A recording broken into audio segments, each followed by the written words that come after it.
It was almost December, and Jonas was beginning to be frightened. No, wrong word, Jonas thought. Frightened meant that deep, sickening feeling of something terrible about to happen. Frightened was the way he had felt a year ago, when an unidentified aircraft had overflown the community twice. He had seen it both times. Squinting toward the sky, he had seen the sleek jet, almost a blur at its high speed, go past, and a second later, the blast of sound that followed. Then one more time, a moment later, from the opposite direction, the same plane. At first, he had only been fascinated. He had never seen aircraft so close, for it was against the rules for pilots to fly over the community. Occasionally, when supplies were delivered by cargo planes to the landing field across the river, the children rode their bicycles to the riverland and watched, intrigued, the unloading and then the takeoff directed towards the west, always away from the community. But the aircraft a year ago had been different. It was not a fat, squat-bellied cargo plane, but a needle-nosed single-pilot jet. Jonas, looking around anxiously, had seen others, adults and children as well, stop what they were doing and wait, confused for an explanation of the frightening event.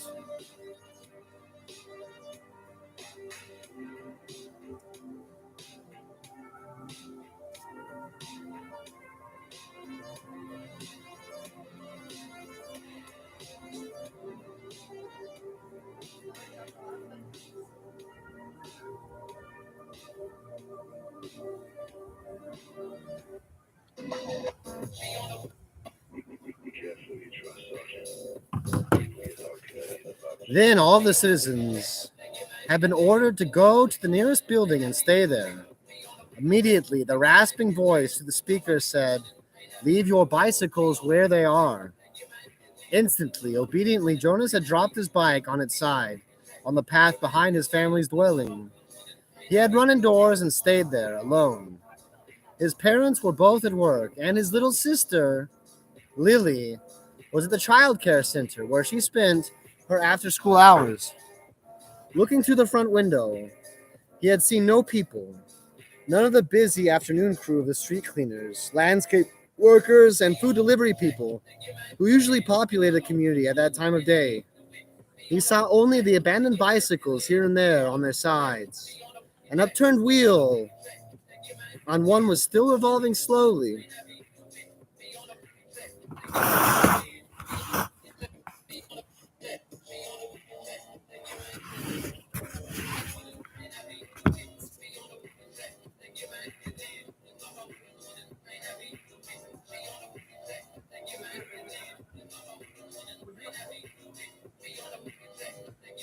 He had been frightened then.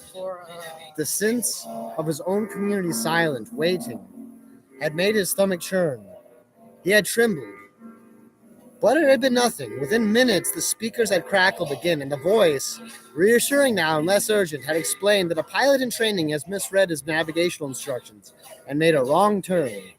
Desperately, the pilot had been trying to make his way back before his error was noticed. "Needless to say, he will be released," the voice said. There was ironic tone to that final message, as the speaker found it amusing, and Jonas had smiled a little, for he knew what a grim statement it had been. For a contributing citizen to be released from the community was a final decision, a terrible punishment, an overwhelming statement of failure. Even the children were scolded if they used the term lightly at play, jeering at a teammate who missed a catch or stumbled in a race. Jonas had done it once and had shouted at his best friend, "That's it, Asher, you're released," when Asher's clumsy error had lost a match for his team. He had been taken aside for a brief and serious talk by the coach, had swung his head with guilt and embarrassment, and apologized to Asher after the game. Now, thinking about the feeling of fear as he pedaled home along the river, he remembered the moment of palatable, stomach-sinking terror. when the aircraft had streaked above. It was not what he's feeling now, with December approaching. He searched for the right word to describe his own feeling. Jonas was careful about language, not like his friend Asher, who talked too fast and mixed things up, scrambling words and phrases until they were barely recognizable and often funny. Jonas grinned, remembering the morning that Asher had dashed in the classroom, late as usual, arriving breathlessly in the middle of the chanting of the morning anthem. When the class took their seats at the conclusion of the patriotic hymn, Asher remained standing to make his public apology. I apologize for inconveniencing my learning community. Asher ran through the standard apology phrase rapidly, still catching his breath. The instructor in class waited patiently for his explanation. The students had all been grinning because they had listened to Asher's explanation so many times before. I left home at the correct time, but I was riding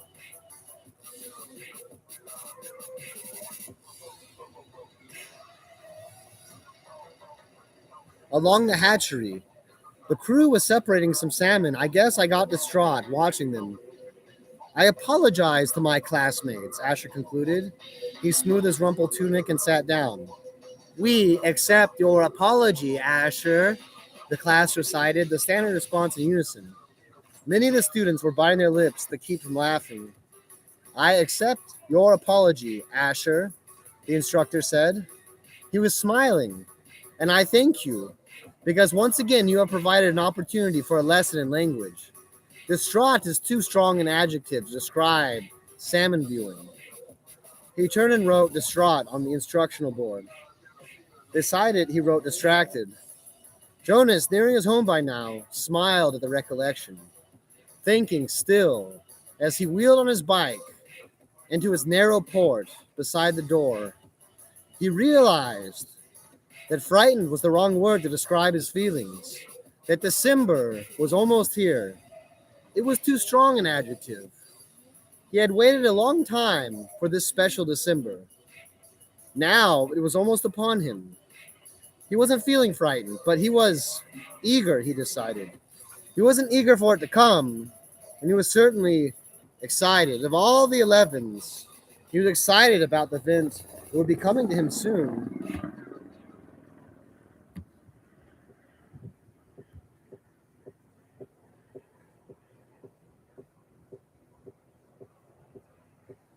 But there was a little shudder of nervousness when he thought about it, about what might happen. Apprehensive, Jonas decided.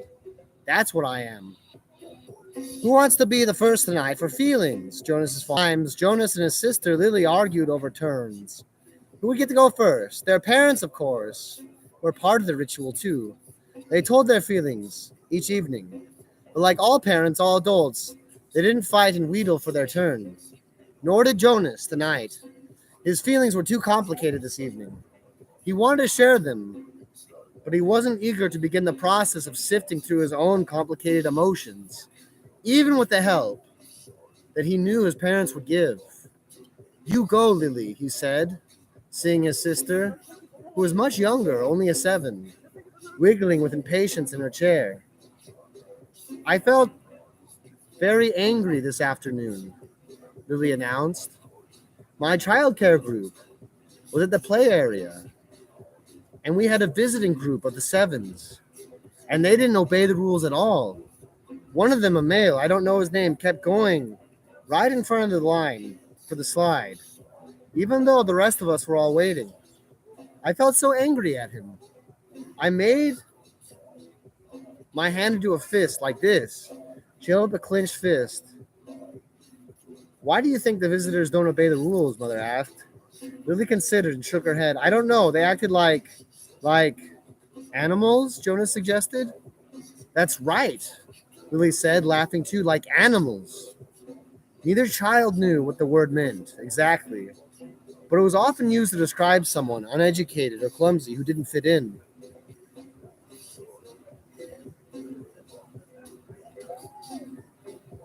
Where were the visitors from? Father asked. Lily frowned, trying to remember. Our leader told us when he made the welcome speech, but I can't remember. I guess I wasn't paying attention. It was from another community. They had to leave very early, and they had their midday meal on the bus. Mother nodded. Do you think it's possible that their rules may be different, and they simply don't know what your play area rules were? Lily shrugged and nodded. I suppose. You visited other communities, haven't you? Jonas asked. My group has often. Lily nodded again. When we were sixes, we went and shared a whole school day with a group of sixes in their community. How did you feel when you were there? Lily frowned. I felt strange because their methods were different. They were learning usages that my group hasn't learned yet. So we felt stupid. Father was listening with interest. I'm thinking, Lily, he said, about the boy who didn't obey the rules. Do you think it's possible that he felt strange and stupid being in a new place with rules he didn't know about? Lily pondered that. Yes, she said finally. I feel very sorry for him, said Jonas. Even though I don't know him, I feel sorry for anyone in a place where he feels strange and stupid. How do you feel now, Lily? Father asked. Still angry? I guess not, Lily decided. I guess I feel a little sorry for him. And sorry I made a fist. Jonas smiled back at his sister. Lily's feelings were always straightforward, fairly simple, usually easy to resolve. He guessed that his own had been too when he was a 7. He listened politely, though not very attentively, while his father took his turn, describing a feeling of worry that he'd had the day at work, a concern about one of the new children who wasn't doing well. Jonas's father's title was nurturer. He and the other nurturers were responsible for all the physical and emotional needs of every new child during its earliest life. It was very important to him, Jonas knew, but it wasn't the one that interested him much. What gender is it? Asked Lily. Male, Father said. He's a sweet little male with a lovely disposition, but he isn't growing as fast as he should, and he doesn't sleep soundly.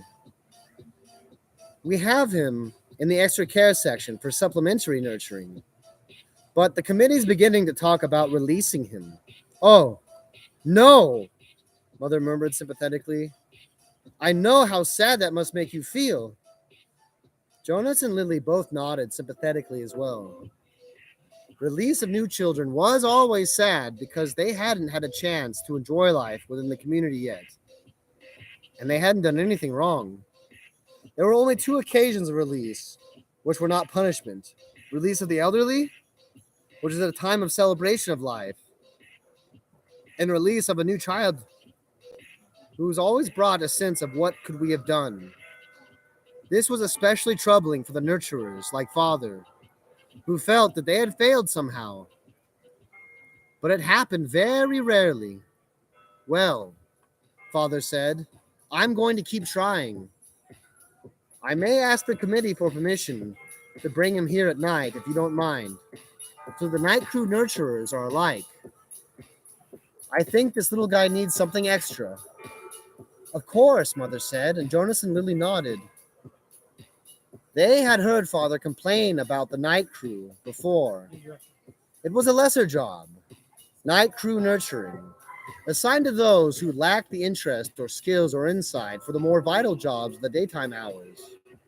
Most of the people in the night crew had not even been given spouses because they lacked, somehow, the essential capacity to connect to others, which was required for the creation of a family unit. Maybe we could try to keep him, Lily suggested. Next, Mother, who held a prominent position at the Department of Justice, talked about her feelings. Today, a repeat offender had been brought before her. Someone who had broken the rules before. Someone she hoped had been adequately and fairly punished, and who had been restored to his place, to his job, to his home, to his family unit. To see him brought before her a second time caused her overwhelming feelings of frustration and anger, and even guilt. that she hadn't made a difference in his life. I feel frightened too for him, she confessed. You know that there's no third chance. The rules say if there's a third transgression, he simply has to be released. Jonas shivered. He knew it happened. There was even a boy in his group of 11s whose father had been released years before. No one ever mentioned it. The disgrace was unspeakable. It was hard to imagine. Lily stood up and went to her mother.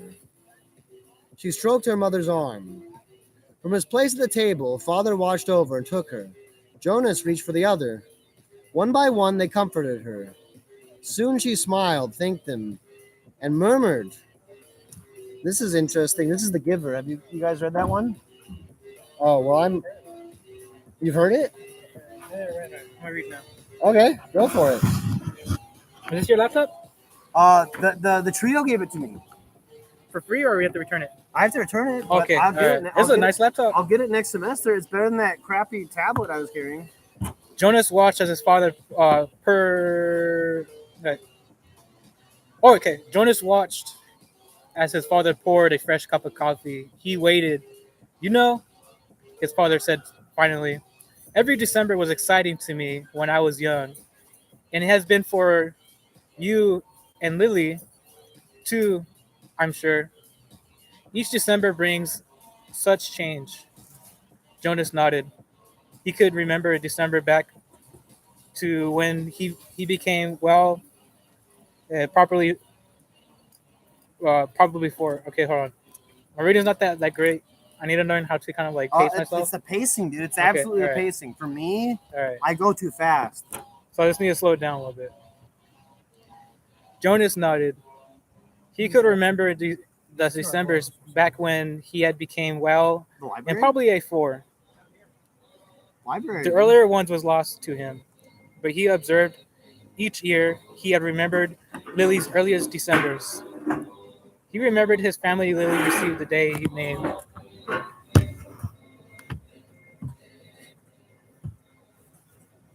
Okay.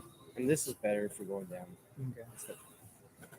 He remembered when his family received Lily. The day was named the day that she became one.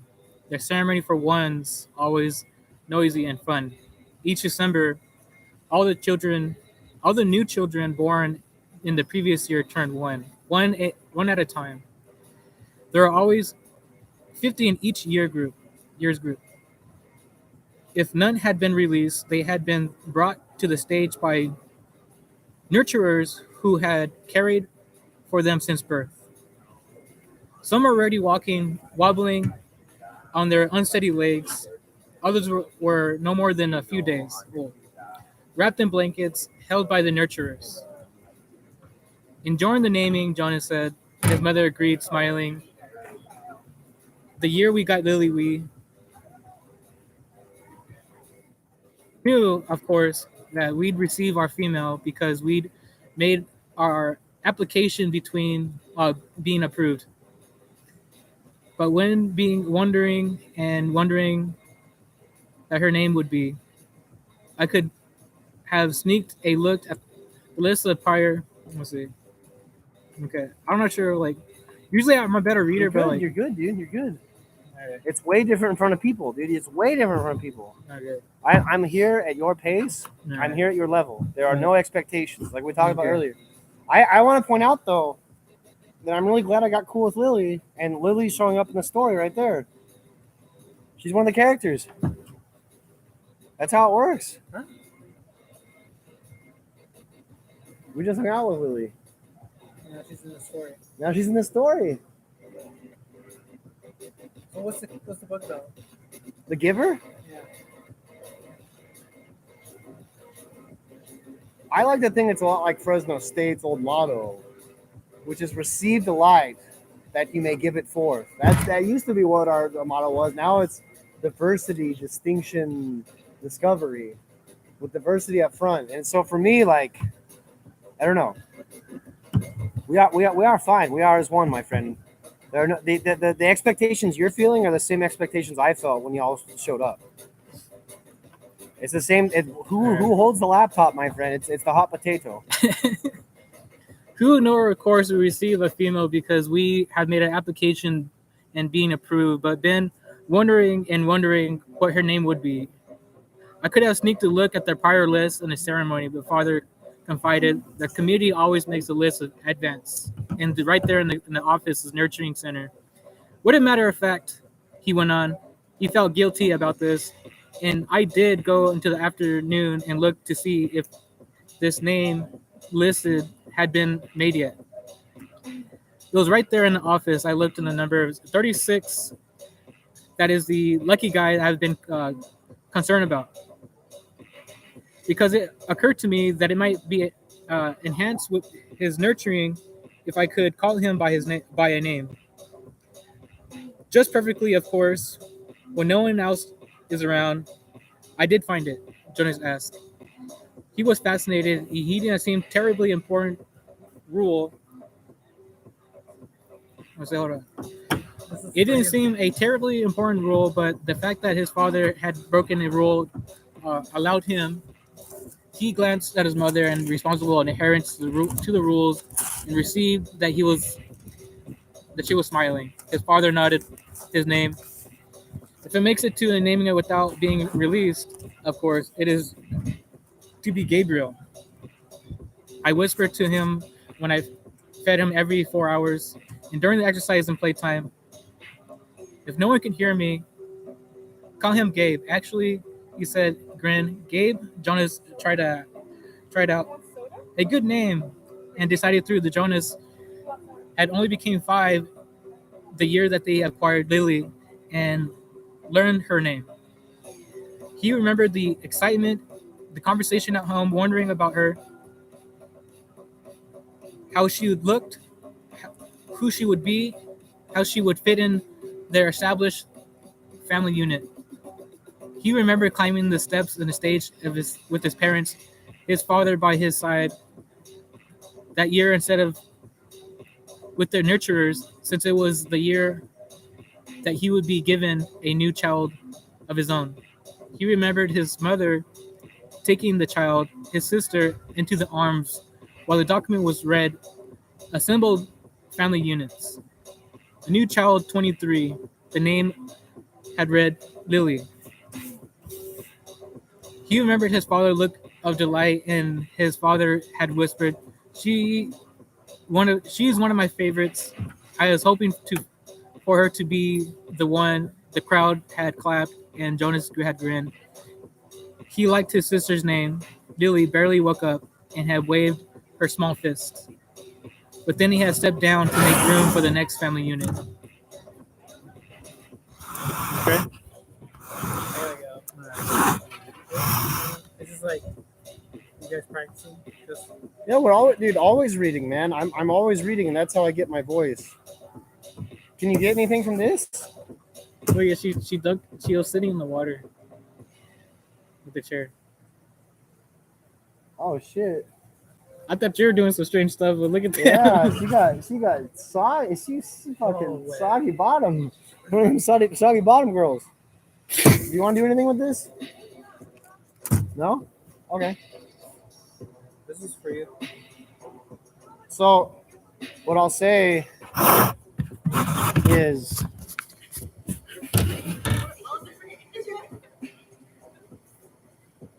I have victories of my own spirit. I constantly have battles to fight. But the reason people still stick with me is because I have achieved the higher self, in a way. But in a way, I've lost a piece of myself, my friend. It's that S word that I won't say anymore. That one, like the word that one's like the unword of the day now. Sleuth? We can go with sleuth. That's fine. That's fine. We can be sleuths. All right. Hey, later, dude. All right, I'll see you tomorrow. Yeah. tomorrow. I call him Gabe, actually, he said, and grinned. Gabe, Jonas tried it out. A good name, he decided. You get that, right? That it's way more meaningful to refer to somebody by their name than their number. Gabe was assigned a number, and now he's not making a cut. So now they're talking about releasing him from the community. Gabe, Jonas tried out a good name. He decided. Hello, my friend. I'm sorry for bothering you. No, you're good. I just got 6 kids, and sometimes I call them like number 1, number 2. It is like that. It's a lineup. Yeah. I'm glad something has resonated with you, my friend. What are you guys doing? We are telling fortunes. Oh. Yeah, peace out. I'm good.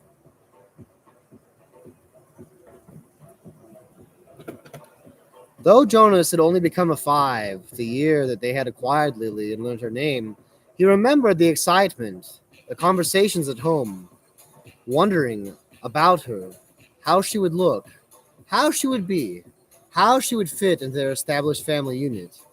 He had remembered climbing the steps of the stage with his parents, his father by his side that year instead of with the nurturers, since it was the year that he would be given a new child of his own.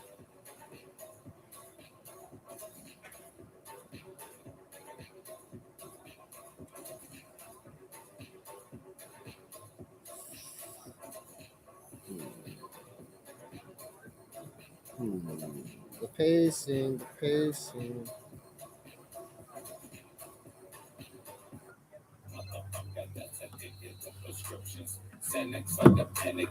You remember?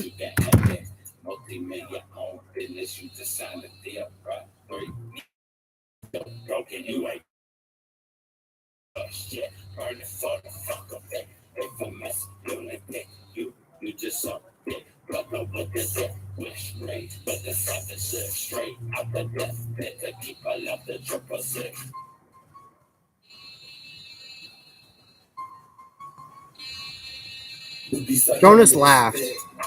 It was one of the few rules that was not taken very seriously and almost always broken. The children all received their bicycles at 9, but they were not allowed to ride bicycles before then. But almost always, the older brothers and sisters had secretly taught the younger ones. Jonas had been thinking already about teaching Lily. There was talk about changing the rule and giving the bicycles at an earlier age. The community was studying the idea, but when something went to a community for study, the people always joked about it.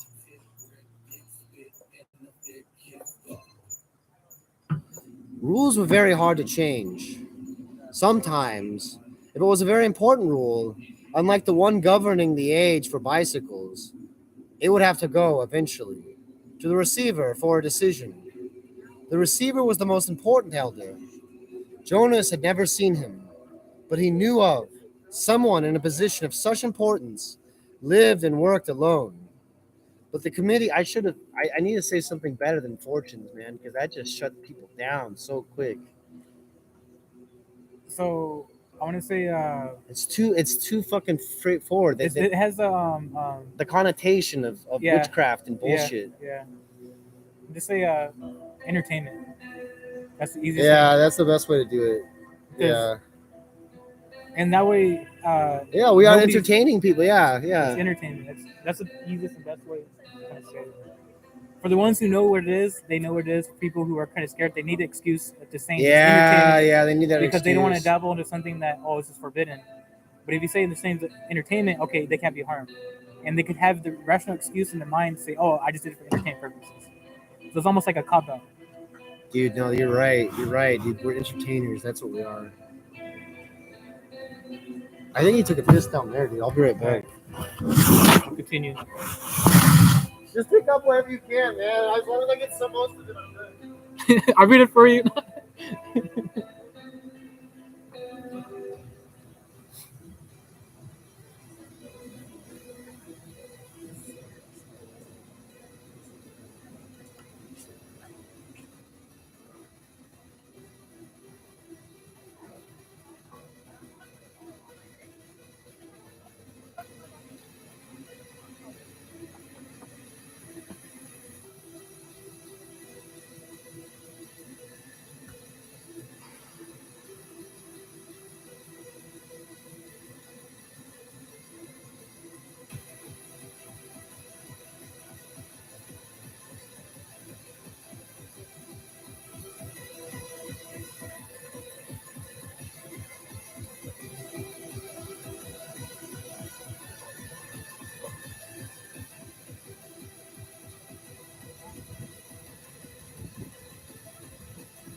Did you find it? Jonah asked as he fascinated. It didn't seem terribly important rule, but the fact that is that his father has broken the rule that allowed him a glance at his mother's responsibility adherence to the rule, and was delivered by that same smile. His father nodded. His name. This makes me naming without being released. Of course, is to be Gabriel. So I whispered to him to feed him every hour during the exercise and playtime. If no one can hear me, I will call him Gabriel. Actually, he said with a grin, Gabe, as Jonas tried out. It's a good name, and decided through Jonas, as the only became 5 of the year that he acquired Lily and learned her name. He remembered the excitement and conversations at home, wondering if how she would look, if she would able to be, how she would fit into her established family unit. He remembered climbing the steps of the stage of his parents' or his father's side that the year instead of with nurturers, since it has been a year to be given a new child of his own. He remembered his mother taking the new child as his sister in his arms, while the documented had read to the assembled the family units, the new child, the 23, the number had read Lily. He remembered his father's look in delight, and his father that he had whispered, she was one of my favorites. She was hoping for her to be the one the crowd clapped for. Jonas grinned. His sister's name Lily, the barely awake, and waved to her small fist, and they stepped down from the room of her next unit. When I was 11, her father is now, as you are, Jonas. As you, I was very impatient to wait for the ceremony of 12. It is long 2 days. I remembered I enjoyed the ones as well as I do, but I did not pay much attention to the ceremonies except for my sister's. She became 9 that year, and and her bicycles had been teaching her how to ride me. Even through the technically I wasn't supposed to. Jonas has laughed. I was one of the few rules that was not to be taken seriously, but the most was always broken. The children always received their bikes at 9. They were not allowed to ride their bikes before then. But almost always the older brothers and sisters secretly taught the younger ones. Jonas has been thinking already about teaching Lily. There was just talks about changing the rule and giving the bicycles an early age. A committee was studying the idea that something who has went to the committee and studied the people was joking about. They said commonly committee members would be elders at the time of the rule change was made. Rules are very hard to change. Sometimes it was a very important rule. Unlike one governing age of bicycles, it would have to go eventually to the receiver for the decision. The receiver was the most important elder. Jonas has never seen him that he knew of. One in the position of such importance lived and worked alone. But the committee would never bother to the receiver with the question about bicycles. They would simply fret, they argue about themselves for years until the citizens forgot that they ever had gone to them for study. His father continued, so I watched and cheered them for my sister. Uh, Ketya became a 9 and removed her ribbons and got her bicycle. So they got their bicycles at 9. That was the rule. They couldn't get it. They can't ride it until. Yeah, they got their bicycles when they're 9. They can't ride until that's one of the rules. But that doesn't mean that the older ones didn't teach the younger ones how to ride the bikes. Oh, okay. So they're like encouraging them. So once you become 9, you'll get to have your own bike. That's the rule. But secretly in the shadows, they broke the rules. They bend the rules to teach the younger ones. There's a big metaphor here. You see there's a big metaphor here, right? And the person who makes the rules are the ones the who receiver. Yeah, I thought yeah. the receiver or Yeah, the receiver. The receiver, it says the receiver was the most important elder. So he's the elder. He's old. Like the most decisions are too small for him to even look at. Well, I don't say like I want to say they don't bother him. They come into it themselves. They have arguments, and they don't even care to kind of like asked them, it's like, hey, can you make a rule Hello, change? guys. Hello. Hey, dude. To make a rule change. So it was like, and then they start arguing and bickering with themselves that they forget, hey, it was like we could ask the elder for change, but then they kind of forget about it, and the cycle continues. But to kind of mitigate that, they kind of have their own rule of law where they teach the younger ones, anyways. So maybe the elder created these rules, but he probably didn't feel the need to change them because nobody's ever coming back to probably ask him about the change. So he's maybe the elder's thinking everything's perfect. Oh, because he doesn't see it. He's alone. Oh, that's the thing, is the isolation.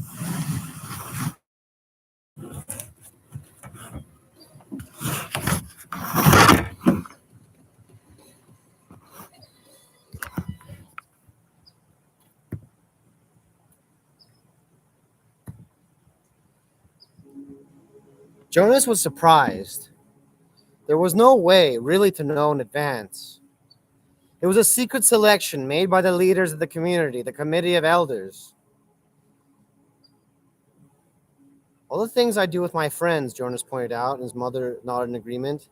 I always participated, of course, because as children, we must experience all those things. And I studied hard in school as you do, Jonas. But again and again, during free time, I find myself drawn to the new children. I spend almost all my volunteer hours helping in the nurturing center. Of course, the elders knew that from their observation. Jonas nodded. During the past year, he had been aware of the increasing level of observation. In school, at recreation time, and during volunteer hours, he had noticed the elders watching him and the other 11s. He had seen them taking notes. He knew that too. But the elder, I'm so happy. I'm on page fucking 11 out of 93 already. Yeah, a ninth of it done already. I only have to get to page 10, chapter 10 too, so it's not that bad. Did everyone applaud? Even though they weren't surprised, Jonas asked. Oh, of course. They were happy for me. That my assignment was that I want what I wanted most. I felt very fortunate, his father smiled. Were any of the 11s disappointed your year? Jonas asked. And like his father, he had no idea what his assignment would be. But he knew that some would disappoint him. Though he respected his father's work, nurturer would not be his wish. And he didn't envy laborers at all. His father thought, no, I don't think so. Of course, the elders are so careful in their observations and selections. I think it's probably the most important job in our community, his mother commented. My friend Yoshiko was surprised by her selection as doctor, father said, but she was thrilled. And let's see, there was Andre. I remember that. When we were boys, he never wanted to do physical things. He spent all the recreation time he could with his construction set. And his volunteer hours were always on building sites. The elders knew, of course, Andre was given the assignment of engineer, and he was delighted. Andre later designed the bridge that crosses the river west of town, Jonas's father said. It wasn't there when we were children. There are always, very rarely, disappointments, Jonas. I don't think you need to worry about that, his father reassured him. And if there are, you know there's an appeal to procedures. But they all laughed. An appeal went to a committee for study. I worry a little bit about Asher's assignment, Jonas confessed. Asher's such fun. But he doesn't really have any serious interests. He makes a game out of everything. His father chuckled. You know, he said, I remember when Asher was a new child at the nurturing center. Before he was named. He never cried. He giggled and laughed at everything. All of us on the staff enjoyed nurturing Asher. The elders know Asher, his mother said. They'll find exactly the right assignment for him. I don't think you need to worry about him. Okay, so there's just a lot of world building going on. They just keep building the world. I'm cool to go to the next. So there's a selection that's all I'm reading over and over again. And there's some selection process. Skip all that. And there's apprehension. Just know that they have a lot of time. They need numbers. Yeah, they have a lot of numbers. But my thing is Lily was given to the family. She wasn't born there. That's another thing. They live in like this lifeless, emotionless world where like I mean they've just spent the whole dinner just talking about their feelings because the only time of day they can feel them. Um, I read this book once and I didn't really get any of it because I think the biggest thing is this idea of like society. It's not universal at all, and that's why I don't even use that word. I don't even think that way. It's just like a boogeyman word. Like these guys, if you think that they live in the same world as we do, it's just nuts. And I think that's what this book is about. Is like about like imagining a different sort of like world that it rhymes with ours and it seems very similar to ours. I like that. It rhymes. It kind of rhymes, but it's. I mean, I feel like almost. Here's the thing, though: is I feel like if you took someone out of our world, just like one of the random people walking by, I feel like many of them wouldn't even notice the difference after a while. As long as they were like along with everyone else, they would still perceive this world, even though they. I don't know. I'm probably being judgmental here, and I think I have a case of the thems. Those people, they think like this. So I'm boogeymanning right now, which uh, is not very beneficial to meaningful discussion. Oh, look, Lily squealed in delight. Isn't he cute? Look how tiny he is. And he has funny little eyes like yours, Jonas. Jonas glared at her. He didn't like it that she had mentioned his eyes. He waited for his father to chastise Lily, but father was busy unstrapping the carrying basket from the back of his bicycle. Jonas walked over to look. It was the first thing Jonas noticed as he looked at the new child peering up curiously from the basket. The pale eyes. Almost every citizen in the community had dark eyes.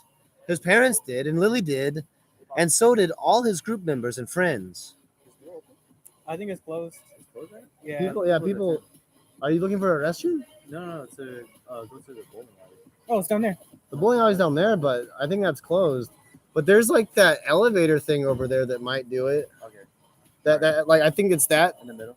that thing like it says Bulldogs or something or Oh, Bulldog that's the Bowl. stairs. Yeah, that might be open. That might be open. Yeah, because they told me they closed it.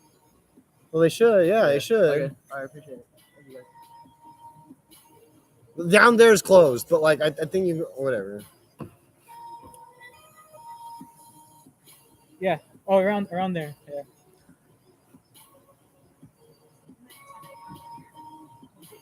They're gonna have some fun. Almost every citizen in the community had dark eyes. Father put his bike into its port. Then he picked up the basket and carried it to the house. Lily followed behind him. She glanced back over her shoulder at Jonas and teased. Maybe he had the same birth mother as you. Jonas shrugged. He followed them inside. Dude, I'm looking forward to Bible Land. I'm looking forward to it a lot. It's honestly kind of good that I left because I came back a little less like crazy. And I think that the message will be clearer. But the thing about Bible Land, my friend, is when I went there, I judged a few of the people there. I really did. I judged them, but then I ran into somebody the same day who was just awful. Just everything about them was awful. And like I had to just say like, dude, everything out of your mouth is just the worst thing I've ever heard. And the thing about judgment is I'm realizing now it's the same as envy, where like I'm only seeing this one slice, this one angle. And I'm not seeing the whole picture. And only if I were to truly judge someone the correct way, I would have to have almost knowledge of every single person ever. So that I've already taken something big, and I think I'm ready to actually go there and do more of what Eric wants. Because I have to remember it's his club after all. I want to say it's our club. It's Because I want to say if you bring up interesting points, like what he's doing is like he's making sure like we stay on track for what he's like a facilitator. But we could deviate. We could talk about different things, and what he does, he brings everything back. It's like Alex Jones and Joe Rogan. Have you ever seen them that one interview? Dude, Alex Jones keeps going like he gets crazier and crazier and crazier, and then Joe brings him back down. But yeah, I feel like everything was for the best, honestly, that I wasn't there. Because like I can tell just with like my terminology and the phrases I use, like it just like automatically like people hear a word and it's just like and like no, it worked out perfectly. Um, what's his comfort object called? Lily asked, picking up the stuffed creature which had been placed beside the new child in his basket. Father glanced at it. Hippo, he said. Lily giggled at the strange word. Hippo, she repeated. So they don't have animals. That's one thing. They say that people behave like animals, but they don't know what animals are.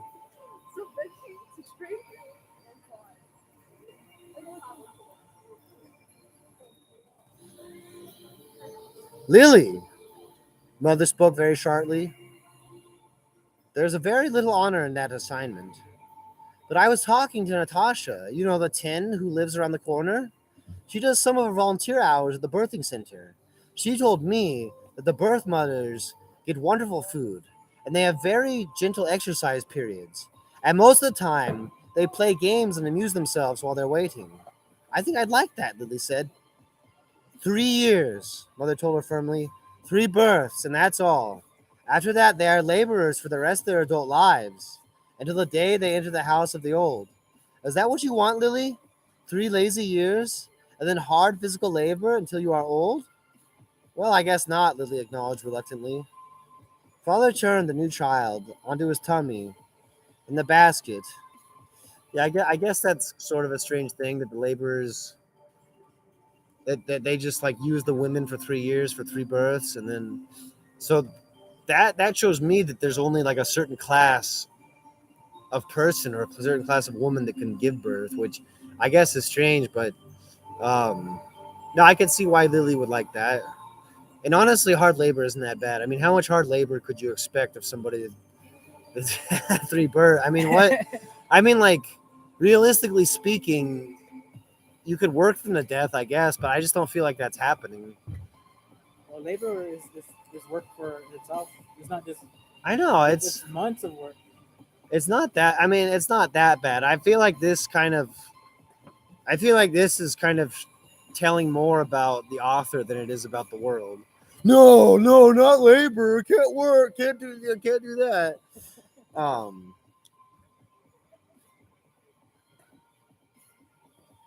dude, somebody brought up Adolf Hitler today.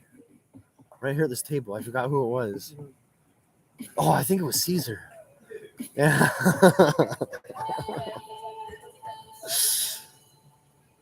Well, no, I guess not, Lily acknowledged reluctantly. Father turned the new child in his tummy in the basket. He sat beside it and rubbed its small back with a rhythmic motion. Anyways, Lily Billy, she said affectionately, the birth mothers never even get to see new children. If you enjoy the little ones so much, you should hope for an assignment as nurturer. When you're 8 and start your volunteer hours, you can try some at the nurturing center, Mother suggested. Yes, I think I will, Lily said.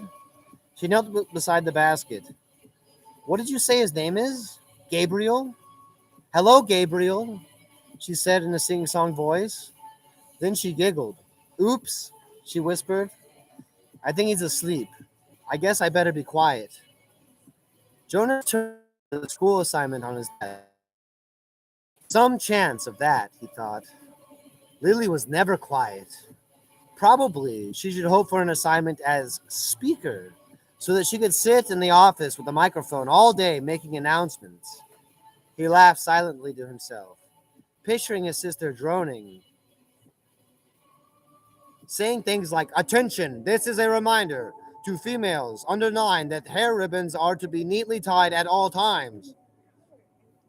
He turned towards Lily and noticed his satisfaction that her ribbons were as usual undone and dangling. There would be an announcement like that quite soon, he felt certain, and it would be directed mainly at Lily, though her name, of course, would not be mentioned. Everyone knew now. Everyone had known.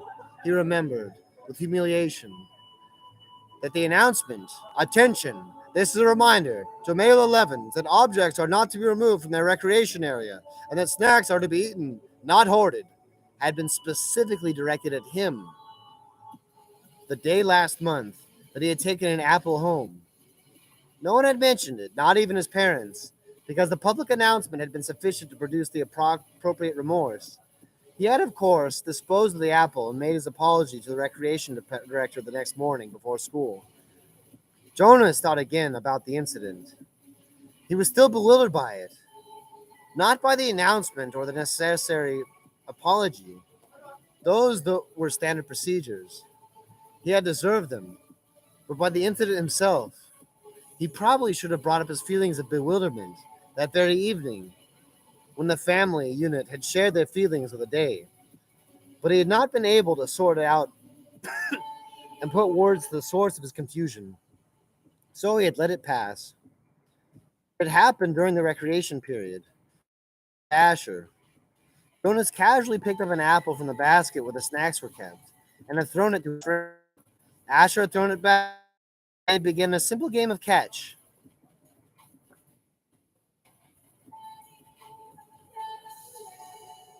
Now sitting at his desk, staring at his schoolwork, as his family hovered over the new child in its basket, he shook his head, trying to forget the odd incident. He forced himself to arrange his papers and to study a little bit before the evening meal. The new child, Gabriel, stirred and whimpered. His father spoke softly to Lily, explaining the feeding procedure as he opened the container that had held the formula and equipment. The evening proceeded, as all evenings did, in the family unit, in the dwelling, in the community, quiet, reflective, a time for renewal and preparation for the day to come. It was different in the addition of the new child with his pale, solemn, knowing eyes.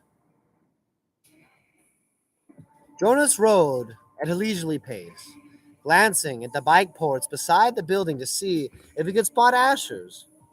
He didn't know. He didn't often do his volunteer work with his friend because Asher frequently fooled around and made serious work a little difficult. But now, with 12 coming so soon and volunteering hours ending, it didn't seem to matter. The freedom to choose where to spend these hours had always seemed like a wonderful luxury to Jonas. Other hours of the day were so clearly regulated. He remembered when he'd become 8, as Lily would do shortly, and had faced with the freedom of choice. The 8s always set out on their first volunteer hour, a little nervously, giggling and staying in groups of friends. They almost invariably did their hours on recreation duty first, helping with the younger ones in a place where they, but with guidance as they developed self-confidence and maturity, they moved on to other jobs, gravitating towards those that would suit their own interests and skills. A male 11 named Benjamin had done his entire 24 years in the had done his entirely nearly 4 years in the rehabilitation center, working with citizens who had been injured. It was rumored that he was skilled now as the rehabilitation directors themselves. Jonas was impressed by the things Benjamin had achieved. He knew him, of course, since they had always been group mates, but they'd never talked about the boy's accomplishments because such a conversation would have been awkward for Benjamin. There was never any comfortable way to mention or discuss one's successes without breaking the rule against bragging, even if one didn't mean to. It was a minor rule, quite like rudeness, punishable only by gentle chastisement, but still, better to steer clear of an occasion governed by rule would be so easy to break. The area of dwellings behind him, Jonas rode past the community structures, hoping to spot Asher's bicycle. Jonas slowed and looked at name tags and bicycles lined up outside the nurturing center.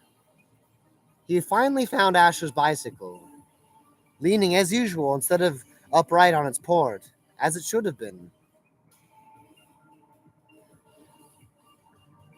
There was only one other child's bicycle there, that of a female, 11, named Fiona. Jonas liked Fiona. She was a good student, quiet and polite, and she had a sense of fun as well. And it didn't surprise him that she was working with Asher today. He parked his bicycle neatly on the port beside theirs and entered the building. "Hello, Jonas." The front desk said. The attendant at the front desk said.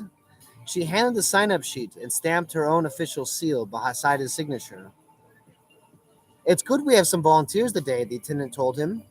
We celebrated a release this morning, and that always throws the schedule off a little. So things get backed up. Let's see. Asher and Fiona are helping in the bathing room. Why don't you join them there? You know where it is, don't you? Jonas nodded, thanked her, and walked down the long hallway. Jonas was glad that he had, over the years, chosen to do his hours in a variety of places so that he could experience the differences. He realized, though, that not focusing on one area meant he was left with not the slightest idea, not even a guess, of what this assignment would be. I feel like I'm glad that this is shorter, I guess. We're going to be on page 20 but I feel like the author here does a lot of telling instead of showing. I feel like the author wants to describe almost this very specific thing, but I'm actually like just reading the beginning and the ends of the paragraphs, and the pacing is finally starting to make sense instead of getting stuck with all these descriptions. That was kind of my thing about like Game of Thrones or A Tale of Ice and Fire and Harry Potter, is like all these descriptions. Like, I think like in the first chapter of A Tale of Ice and Fire, they like describe like a dagger hilt, dude. It's not even a dagger. Like it's just like the sheath. Yeah, the sheath thing.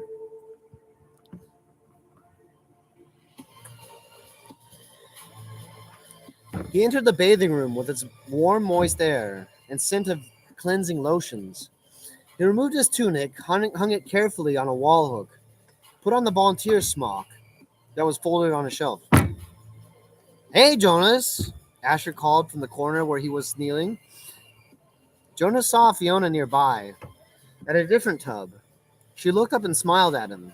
She was busy, gently washing a man who lay there in the warm water. Jonas greeted them and the caretaker attendants at work nearby. Then he went off to the row of padded lounging chairs, where the others of the old were waiting. They had worked here before. He knew what to do. Your turn, Larissa, he said, reading the name tag on the woman's robe. He helped the woman from the chair, led her to the tub, removed the robe, and studied her with his hand on her as he stepped and lowered his shelf. Oh, cool. The Old Hunter. This is a big deck, dude. What's in here? There's more than 72 cards.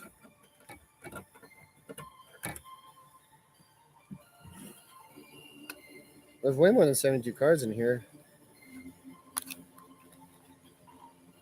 Oh, they're just like thick. They're just like...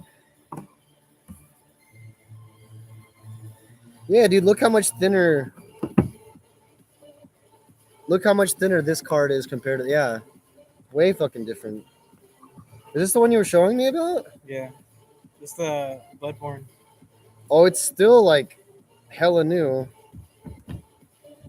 Oh. Oh, don't worry. Oh. You don't like, yeah. All the cables and wiring and shit. I like that.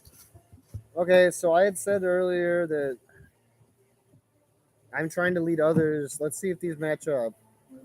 I have challenges, but I have my crew. I have battles to fight.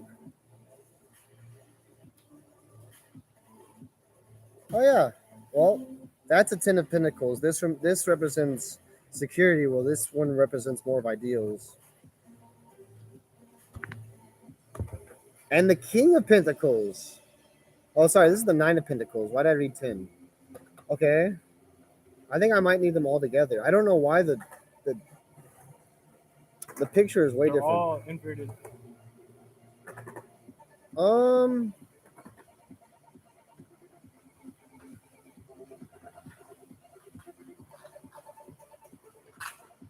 Except that one. So this one matches up. This is the same card. The wands and the clubs. What I see here though is my challenge. I see this card actually between these two cards. That this is like This is my ideal. This is my struggle right here. This is my struggle right here. Is right now I have a lack of security because this one's inverted. My pentacles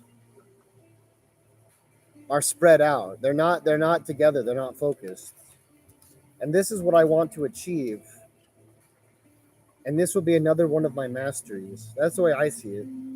But I had a feeling that this would show up again. Wands and spades. Yeah, dude, this deck is way different. Fine for a bag of tricks.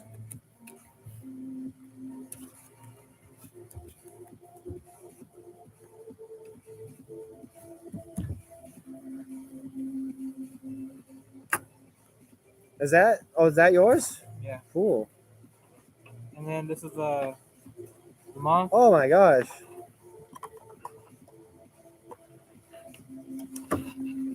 So this is a cycle from life and death. Dude, this one has some energy to it, dude. That So one has some real energy to it. This one, what monster destruction is a bad omen, and what it boils down to is that moths are nocturnal creatures. During the daytime, they have the camouflage to protect themselves. Yeah, but they don't move. But then you also have this moth here is colorful. It's not nocturnal. It's in the daylight, and from the daylight, it has bright colors, which makes it vulnerable. Okay. And I'm thinking it's like from the death becomes life. Hey, you were And- telling me that death gives and life only takes away. And I want to say the seed is proof that life can come from death. In order for a seed to become a plant, it needs to come from death, which is the fruit, the apple. Apple has to die to release the seeds, and then the seeds become That's true. planted, and then a new plant has been grown. So that means the old has to die in order for something new to come in. And with that, That they kind of talk about that in the Giver a little bit. what that tells us is that also that goes like the tower. It only takes a single bolt of lightning to destroy the tower. Are you talking about the Tower of Babylon? No, Or- I'm talking about oh. like the tower of like let's say it's a tarot tower for change. It only takes a single bolt of lightning for the tower to crumble, and the people in there are jumping out the windows, not even knowing what lies beneath them, for the fate that lies for them. Because they've lived their whole lives in the tower. And what it is like, it's going to happen eventually. It's better to do it now and destroy it, and build off something new, and let it instead of letting it happen on its own.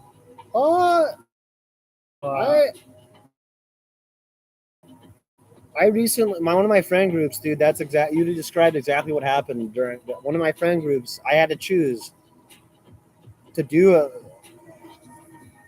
a lightning strike to make my own lightning strike or to receive the lightning.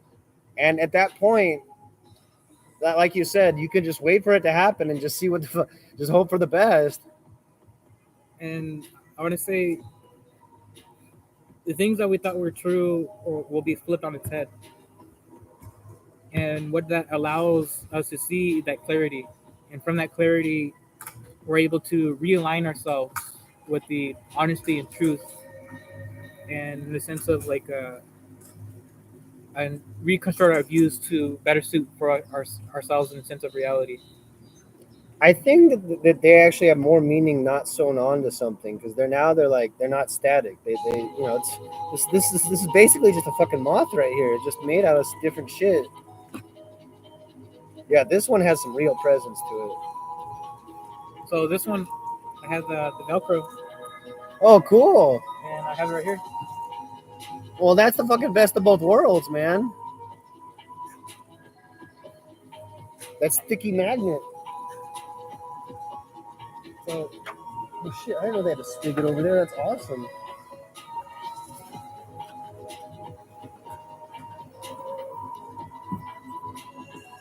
The wing's messed up. But The wing's messed up? yeah, I need to fix the wing. It's always on my shoulder. Oh, it looks fine. But yeah, I see now. Yeah, it's like on your perch. Yeah, that's awesome, dude. Yeah, that's hella great. That's awesome. Someone said it just landed there. It looks like it, dude. It looks like it. That looks like the real shit. So I want to say like I was.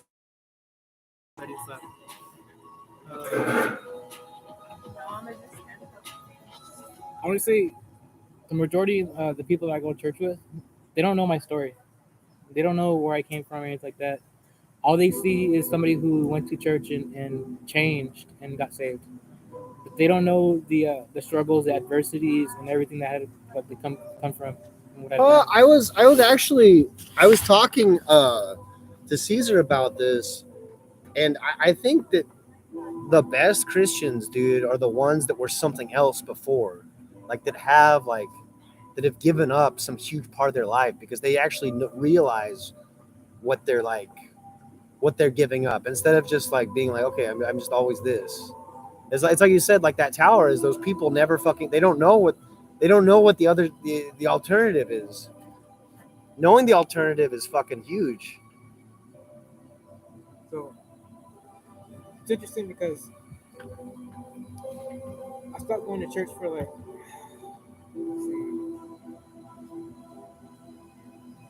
2 or 3 weeks, Oh, okay, that wasn't too long. and they're calling me and stuff like that.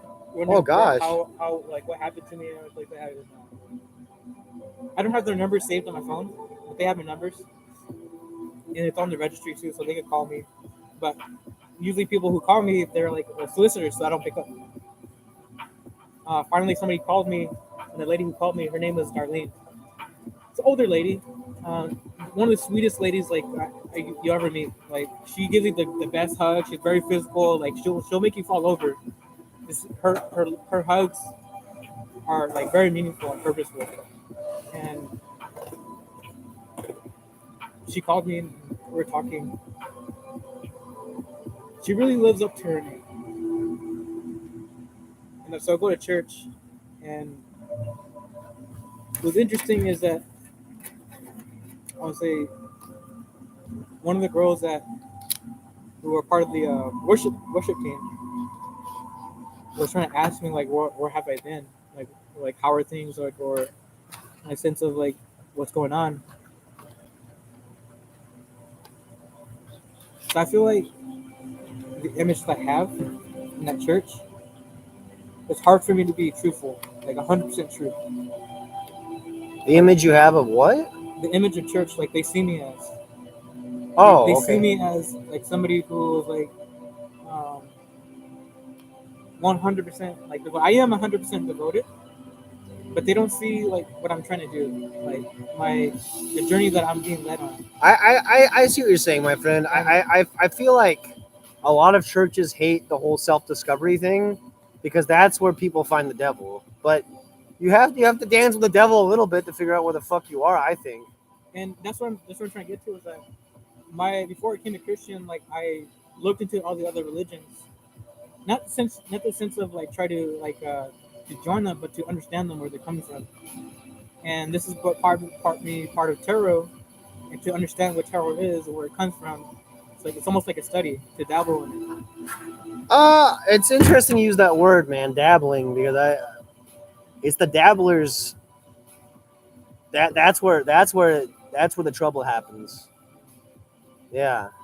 So I can't like I see what you're I cannot saying. say that this is what I'm doing, because then now I'll become a judge, and now they're telling me, oh, You don't want to be a charlatan.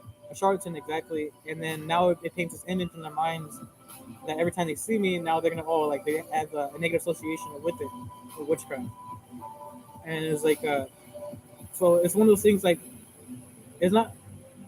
I don't see it as me learning about anything else like Islam or Christianity, or like say Catholicism, Buddhism, or Hare Krishnaism and Hinduism. I don't see that as any different. I was like, but for them, it's like if I mention tarot or doing anything like that, they automatically associate with that, which is fine. What I try to say, like, dude, I used to think that like the Bible was there to like. I used to think that like the Bible was God. Like I didn't think it was like a different, but the Bible just brings people there. It's just a medium. It's just like here, like for me, like when I connect, I'm not connecting with the Bible. I'm connecting with what it was like meant to describe. And so like for me, like the difference between the cards and the Bible are very different because they're all, it's just a medium. One of them, they both tell stories. Like for example, the Mormons, dude, they came over to my girlfriend's place, and it was like hella weird seeing them because they did not look like anyone from that neighborhood at all. They did not look like anyone from that neighborhood. And there was something that I wanted to talk to them about so fucking bad. And they gave me their Mormon Bible with the fucking bookmark in it. And it was exactly what I wanted to talk to them about.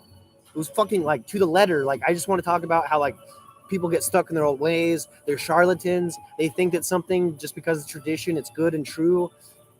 And like for me, that was kind of it's a tarot deck, but with the cards are all stuck together. Like to me, it's the same shit.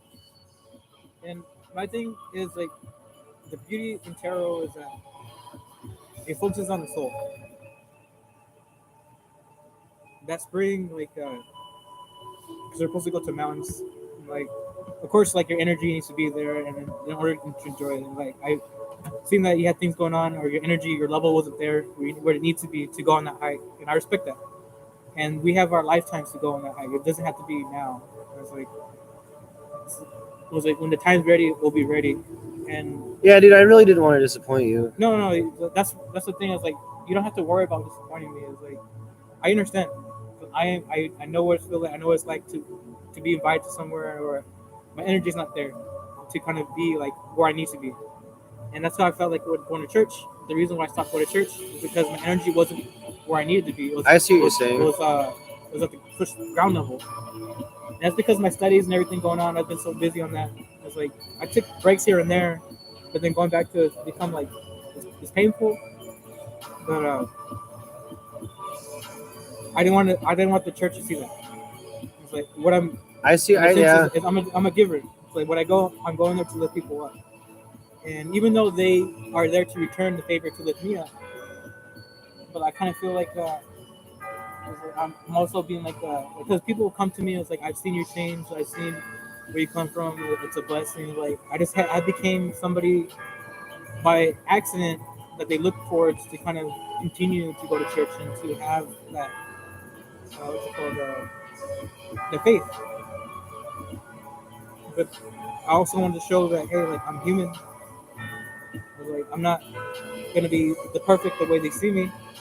And I feel like what you're getting at now is like you're almost proof to them that they've saved someone, but you don't consider yourself saved yet. Well, I am, but at the same time, it's like as you mentioned, like the flame. Sometimes the flame dwindles.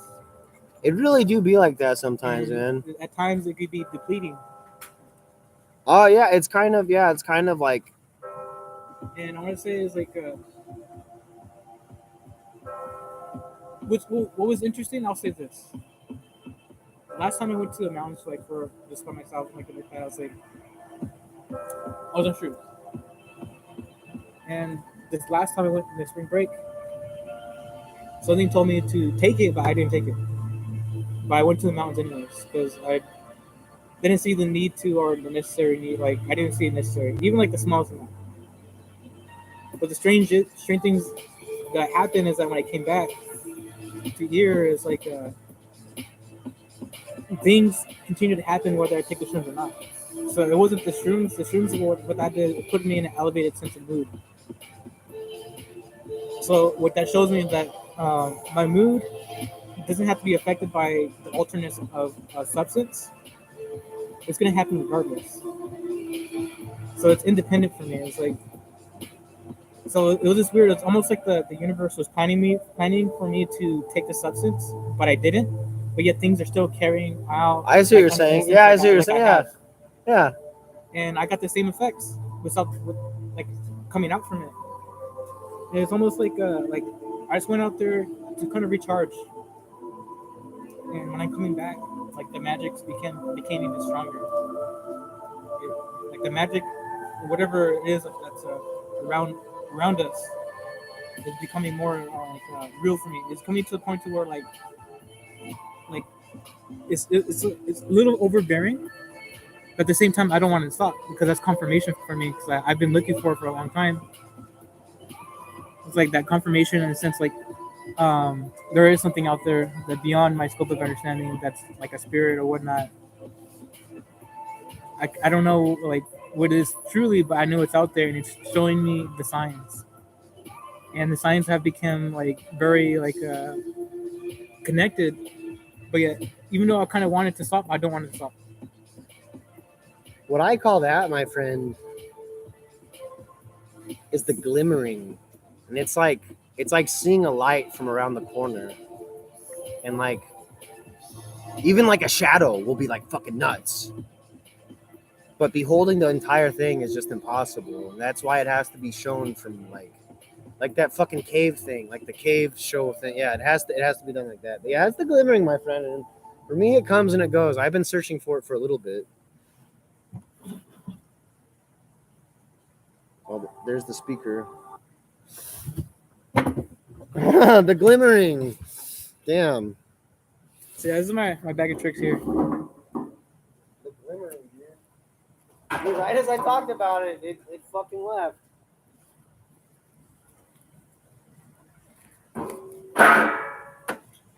Didn't you just charge it? I did. There's a charger right there. Right there. Hell yeah. This one doesn't have the most industrial grade A battery.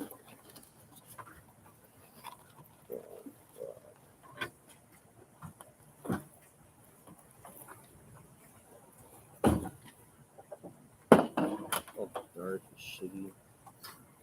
But I also want to say like I think I'm not sure like how true this is. Maybe I'm just kind of like this is also on my thinking here. I want to say the girl that was on the part of that worship team when she came up to me, she was asking like who I was in. I think she had a preconceived like belief of who I was, and this idea that she had was something that she's heard from somewhere else. It wasn't her own opinion; it was just opinions Dude, of others. And When, that's as her. soon as you told me about her, dude, I feel like she's interested in you. She is. Yeah. She's interested, but at the same time, she's at bay. And I want to. So it's like so she has this idea. So I just added her. I asked her like, "Hey, do you have Instagram?" And she said, "Yeah." And without even like searching, she just really quick typed my name in and like so fast. Like usually when somebody has Oh, Instagram, she already knew. Yeah, Yeah, she already had. Yeah. she already had it. You were on the quick. Yeah. It was on the tips. So like all I'm gonna tell you is there's this church I go. Dude, I don't know. It's weird because like at one hand, like I see all the wrong things with them, but at the other hand, like that's getting me closer, I think, to my faith, is being able to point out all like maybe that's the reason I'm there. It's like that's wrong, and so that I know what's right. Because if I see what's right, I'm like, fuck it, what's there to do? But anyways, my neighbor, she keeps telling like, oh, you should get a nice church girl. And like, dude, there's a thing, dude. I haven't like. There's so many single women there, like fucking bending over and like just walking like right in front of me and shit like that, and like. That's part of how the church gets you is with that church hole. Yeah.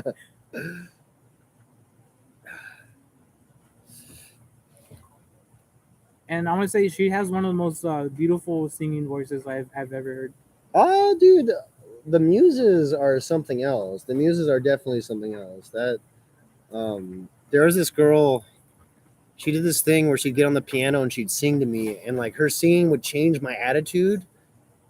And and then she would change the match, the changing at like it. She wasn't just like she was like looking at me and making me, dude. It was hella cool. So yeah, having a girl that has that talent is great.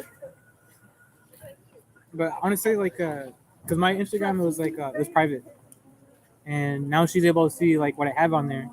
I don't have much. This is all I have. I don't know if you have Instagram.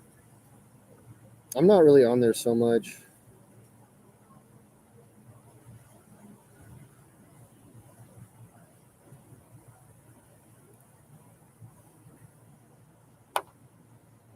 Dude, that was nuts. You see that? That thing just landed right there.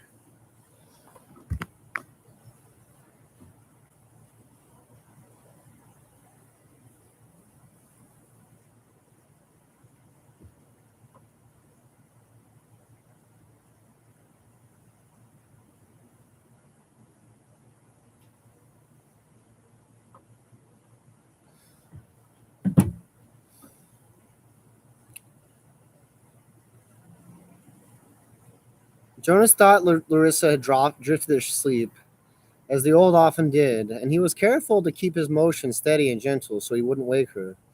He was surprised when she woke, her eyes still closed.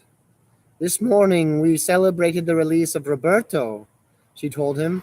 It was wonderful. I knew Roberto, Jonas said.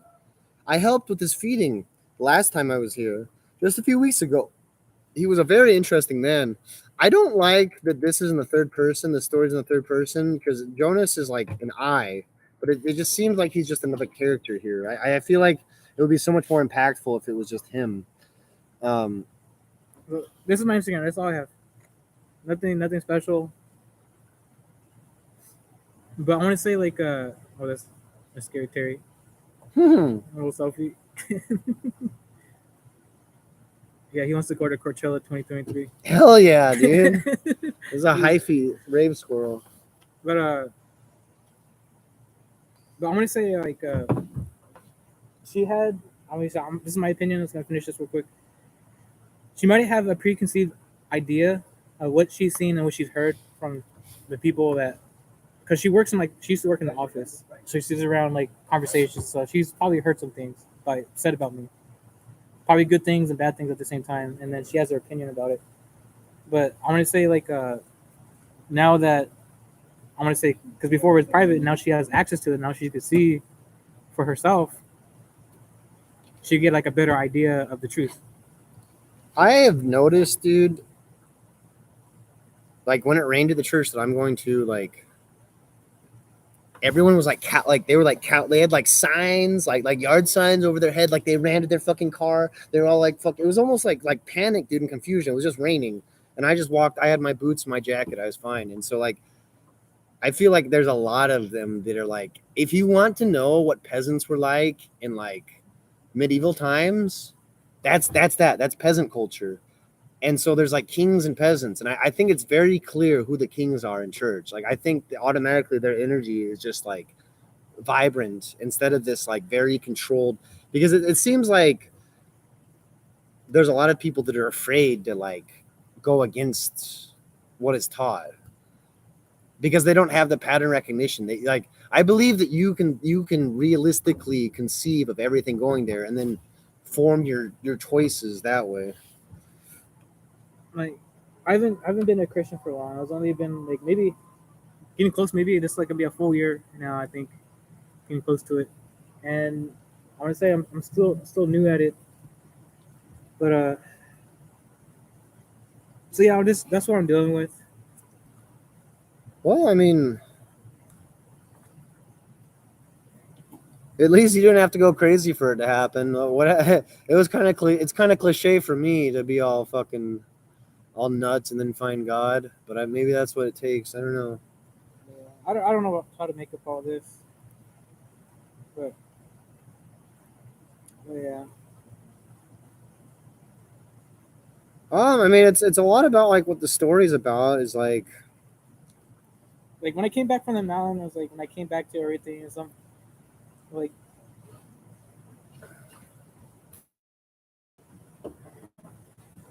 I'll tell you what I messaged her. You know what, dude? There was this chick.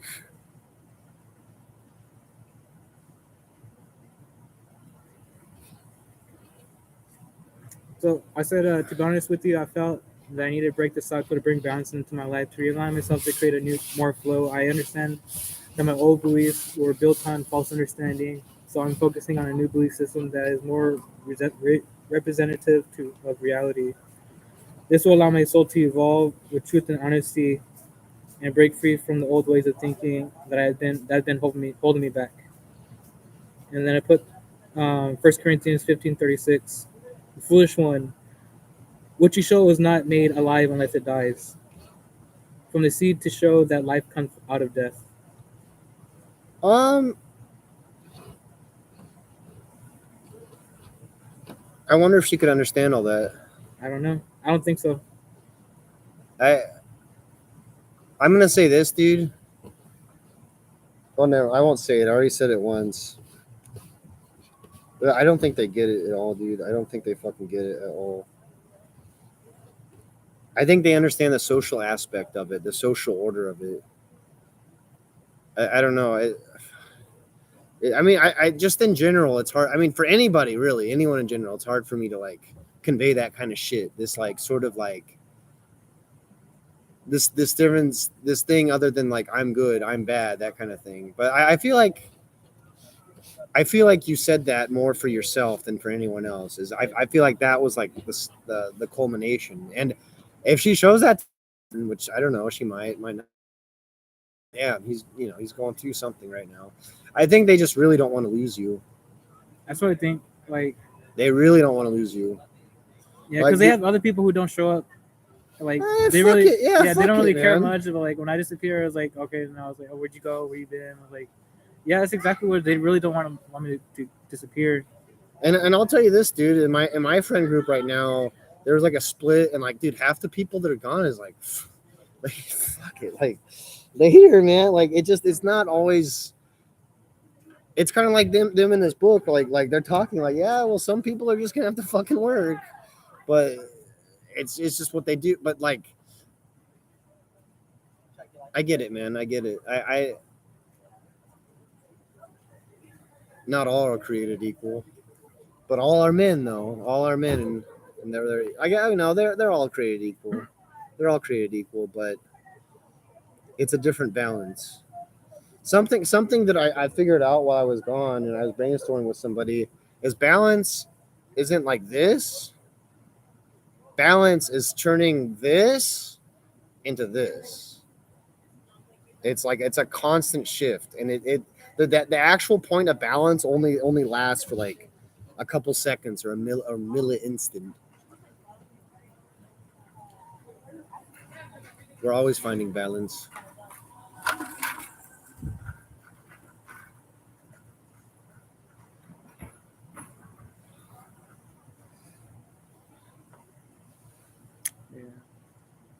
I think when you're ready, you'll go back, man. I mean, no, I've been going back. Oh, okay. I went back. That's like the first Sunday I went back. So it's gonna be interesting coming back the second time. See how things change and perspectives. I mean, I'm glad to hear that because there's some like I went to a Mormon church once, and I could tell like they were more interested in getting new members than actually maintaining their members and nurturing them.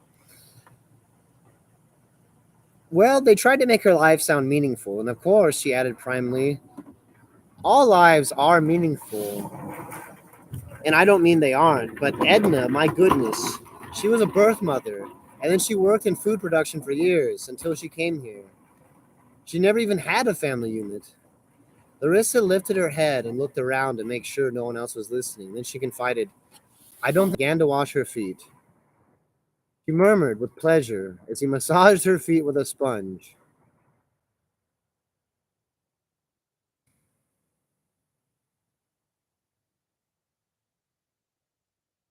Usually, at the morning ritual, when the family members told their dreams, Jonas didn't contribute much. He rarely dreamed.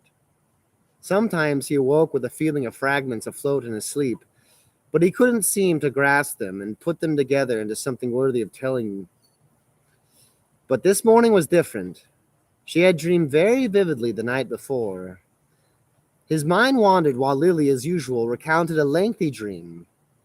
This one, a frightened one, in which she had, against the rules, been riding her grandmother's bicycle and been caught by the security guards.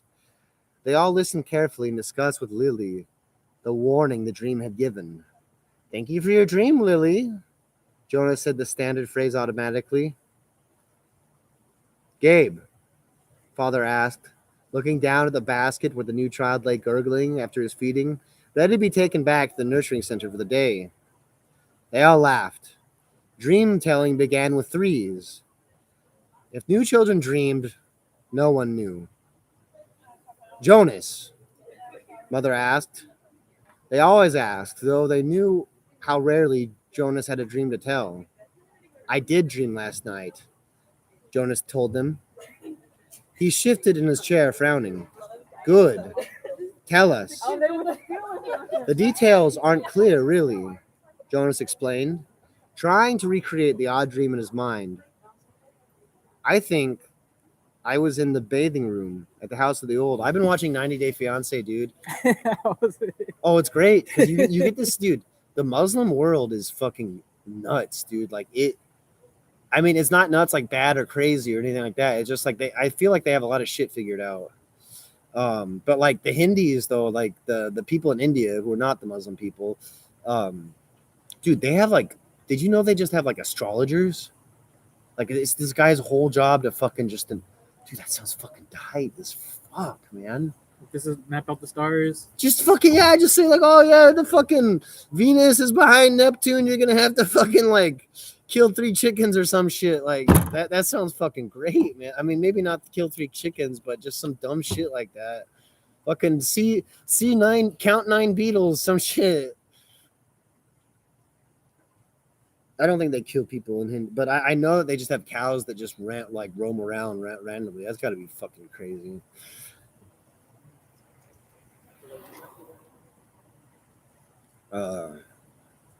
Chapter 5. Chapter fucking 5 already. Dang, let's go. Yeah. Jonas shook his head. No, it was only me and Fiona alone in the room, standing beside the tub. She was laughing, but I wasn't. I was almost a little angry at her in the dream, because she wasn't taking me seriously. Seriously about what? Lily asked. Jonas looked at his plate. For some reason, he didn't understand, but felt slightly embarrassed. I think I was trying to convince her that she should get in the tub of water. He paused. He knew he had to tell it all, that it was not only all right but necessary to tell all of a dream. So he forced himself to relate the part of the dream that made him uneasy. I wanted her to take off her clothes and get into the tub, he explained quickly. I wanted to bathe her. I had the sponge in my hand, but she wouldn't. She kept laughing and saying no. He looked up at his parents. That's all. Can you describe the strongest feeling in your dream, son? His father asked. Jonas thought about it. The details were murky and vague, but the feelings were clear and flooded him again as he thought. The wanting, he said.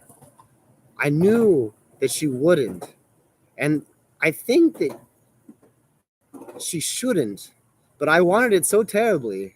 I could feel the wanting all throughout me. Thank you for your dream, Jonas, Mother said after a moment. She glanced at Father. Lily, Father said, it's time to leave for school. Would you walk beside me this morning and keep an eye on the new child's basket? We want to be certain he doesn't wiggle himself loose. Jonas began to rise and collect his school books. Wait, Jonas, Mother said. I'll write an apology for your instructor so that you won't have to speak for being late. He sat back down in the chair, puzzled. Finally, she sat down with him beside the table. Jonas, she said with a smile, the feelings you described as wanting, that was your first stirrings. Father and I had been expecting it to happen to you. It happens to everyone. It happened to Father when he was your age, and it happened to me. It will happen someday to Lily. And very often, Mother added, it begins with a dream. Do I have to report it? He asked his mother. She laughed. You did in the dream telling. That's enough. But what about the treatment? His mother laughed at him in a reassuring, affectionate way. No. It's just the pills. You're ready for the pills, that's all. The treatment for stirrings.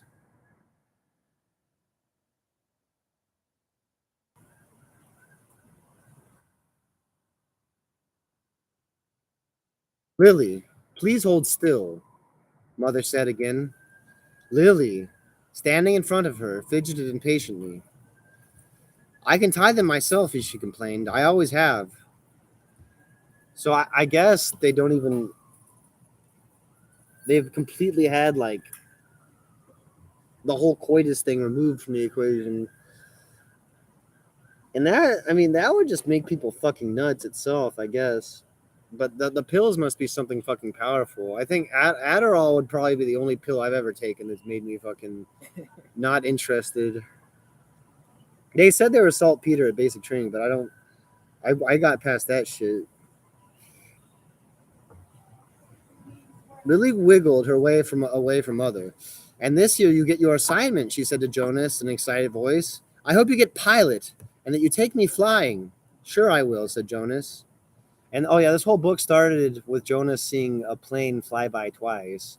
And the announcement came out and they're like, the pilot has been released. He screwed up bad. And releasing means like, they don't even say yet, but I'm pretty sure they just fucking killed him because they said that either new children get released or the old people get released. You get a special little parachute that fits you, and I'll take you, maybe 20,000 feet and open the door and... Jonas warned. I was only joking, Jonas groaned. I don't want pilot anyway. Jonas finally caught his father's eye and waved. Father grinned and waved back. He held up the hand of the new child in his lap, making it wave too. It wasn't Gabriel. Gabe was back at the nurturing center today, being cared for by the night crew. He had been given an unusual and special reprieve from the committee, and granted an additional year of nurturing before his naming and placement. Father had gone before the committee with a plea on behalf of Gabriel, who had not gained the weight appropriate of his days of life, nor begun to sleep soundly enough at night to be placed with his family unit. Normally, such a new child would be labeled inadequate and released from the community. Instead, as a result of Father's plea, Gabriel had been labeled uncertain and given the additional year. At least, Jonas thought, after Gabriel was placed next year, they would see him often because he would be part of the community. If he were released, they would not get to see him again. Ever. Those who were released, even as new children, were sent elsewhere and never returned to the community. Father had not had to release a single new child this year, so Gabriel had represented a real failure and sadness. Even Jonas, though, he didn't hover over the little one the way Lily and Father did, and he was glad Gabe had not been released. So Gabe isn't a part of their family. Gabe is just like one of his father's students that it's not, he's 3 and he's just not getting it. Or he's not 3 yet, or whatever. 2 of their group, Fiona and another female named Thea, were missing temporarily, waiting with their parents to receive new children. But it was rare that such an age gap between children in a family unit existed. When her father's ceremony was completed, Fiona took the seat that had been saved for her in the row ahead of Asher and Jonas. She turned and whispered to them, "He's cute, but I don't like the name very much." She made a face and giggled. Fiona's new brother had been named Bruno. It wasn't a great name, Jonas thought. Like, well, Gabriel, for example, but it was okay. Now at this special naming, the community performed the brief murmur of replacement ceremony, repeating the name of the first time since the loss, softly and slowly at first, then faster with great volume, as the couple stood on the stage with the new child sleeping in his mother's arms. It was as if Caleb were returning. Another new child had been given the name Roberto, and Jonas remembered that Roberto, the old, had been released only last week. But there was no murmur of replacement ceremony for the new little Roberto. Release was not the same as loss. He sat politely through the ceremonies of 2 and 3 and 4, increasingly bored, as he was each year. Then a break for midday meal, served outdoors. Finally, it was the morning of the ceremony of 12. Now Father sat beside Mother in the audience. Jonas could see them applauding dutifully as the 9s, one by one, wheeled their new bicycles, each one with its gleaming name tag attached to the back. He knew that his parents cringed a little, even as he did, when Fritz, who had lived in the dwelling next door to theirs, received his bike and almost immediately bumped into the podium with it. Fritz was a little awkward. So, like, in the book that I'm reading right now, I'm reading The Last Chancers, but I'm also reading this one. they're doing this like world building thing, and they've given like all these red herrings, but like in the red herrings is the actual knowledge. Like they're like he's trying not to just like make it too clear, and I could go either way on that, just because like I'm really skipping through a lot of this shit now. Aren't you gonna have a discussion in class anyways? Yeah, I am, but it's about color, and the thing about it is I have not read anything about color yet. Like, there's been like fucking not. I've read emotions, but there's no color. Like, I don't think they've used color to describe anything so far. So maybe that's part of it too. Is there is no color. Break for midday meal. Jonas realized he was hungry. He and his crew mates congregated by the tables in front of the auditorium and took their packaged food. Yesterday, there had been merriment at lunch. I heard about a guy who was absolutely certain he was going to be assigned engineer, Asher muttered as they ate, and instead they gave him sanatorium laborer. He went out the next day, jumped in the river, swam across, and joined the next community he came to. Nobody ever saw him again. Something that also bothers me about this book from being in the military is like, this is obviously a very authoritarian, like top-down sort of like the way they live, like their civilization. Like, I don't feel like the little people decide anything. And like when the other kids were coming to play on the playground, they didn't know the rules. There's different rules for the different communities, but I feel like they would all have the same rules. I feel I don't know. It's crazy to think that the other communities would be different.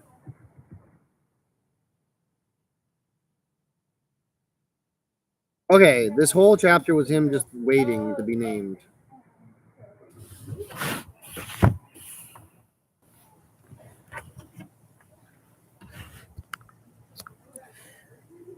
Now that a group has taken a new place in the auditorium, trading with the new 11s, so that they sat in front of immediately before the stage. They arranged in the original order numbers. The numbers had been given by birth. The numbers were rarely used after naming each new child. Each child knew his number. Of course, sometimes the parents would use them irration, use them in irritation at the child's misbehavior, indicating that mischief made one unworthy of a name. Jonas always chuckled when he heard the present exasperated call sharply to a shining toddler. That's enough. 23. So that's enough, 23. Jonas was 19. He had been 19 new child born every year. Okay. He was 19. He had been the 19th new child born this year. It had meant that the naming had been already standing and bright-eyed. Okay. You're fine, my friend. I think I feel like I'm reading, but I'm not really reading. I'm more like kind of like reciting, and I feel like my flow is not really where it needs to be. In the sense of I feel, okay. Here's my little stigma that I have. I feel like when I read, I'm reading, but I'm not making like it clear, like flowing enough to where somebody can pick up what I'm saying. okay. I will say this, that it might not be your fault. It might just be the author. Like you were saying earlier, like usually it's not like this. Like, dude, I've read like the person whoever wrote the Kybalion, dude. It was like I wrote it. Like it's fucking nuts. Like every like the way it works the way, but like this is a little bit more like dit, dit, dit, dit, dit, dit, dit, dit. It's like a typewriter almost. And I want to say when I read, that's how kind of like I read in my mind. I'm looking for the details. I'm like I'm stuck like scanning through. That's how I read. I scan through. I almost feel like, dude, that this book, just the way it reads, it has something to do with this dystopian fucking world they live in. Because like now I notice I'm forgetting the details. I'm just trying to get through. I'm just trying to fucking live just like these people in this book are. So I mean, it's got layers, man. Ogres and onions. Jonah was 19. He had been 19, then 19 newborn this year. 19th newborn this year. He had meant that the naming had been already standing at the bright-eyed. Soon he'd walk and talk. It had given him the slight advantage for the first year or two, a little more maturity than any of his group mates who had been born in later months of that year, but evened out as it always did by three.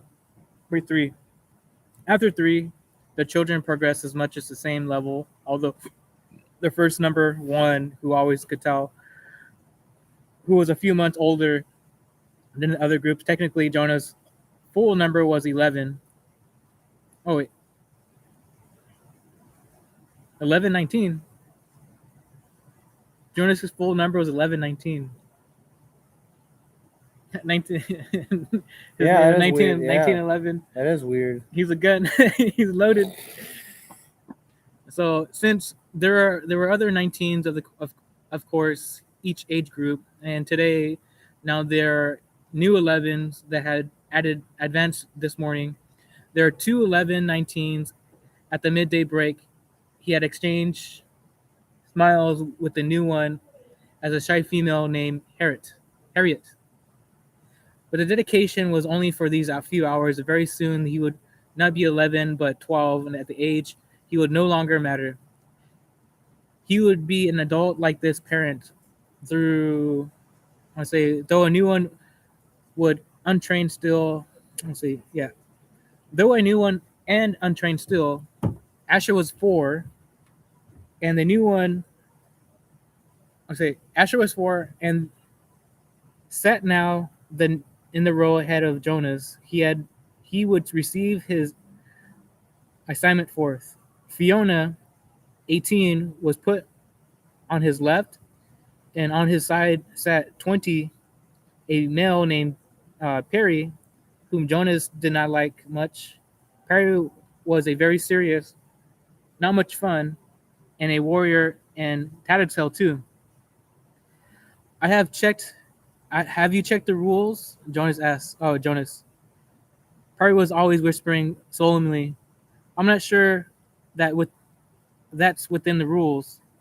Usually usually it was some foolish thing that no one cared about, opening the tunic as if it was a day of a breeze, taking a brief try on a friend's bicycle just to experience the difference, just experience a different feel of it.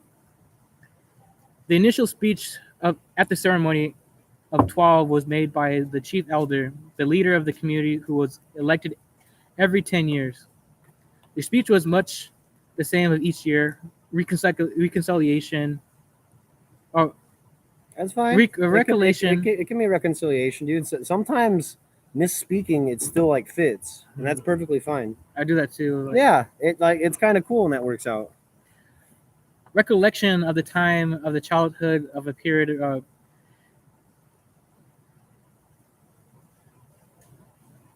preparation. Dang. The coming responsibilities of adult life, the profound importance of an assignment, the seriousness of training to come. The chief elder moved ahead in her speech. This is the time, she began, looking directly at them, when she acknowledged differences. You 11s have spent your years until now learning to fit in, to standardize your behavior to the curved impulse that you may set apart from the group. But today we honor your differences. They have determined your futures. She began to describe this year's group and variety of personalities through she single on one and out by the name. She mentioned that there was one who had singular skills at caretaking, the other who loved new children, one with unusual scientific aptitude, and the fourth for whom physical labor was the obvious pleasure. Jonas shifted his seat, trying to recognize each reference. As one of his group's mates. The caretaking skills were no doubt those of Fiona on the left. He remembered noticing the tenderness of which he had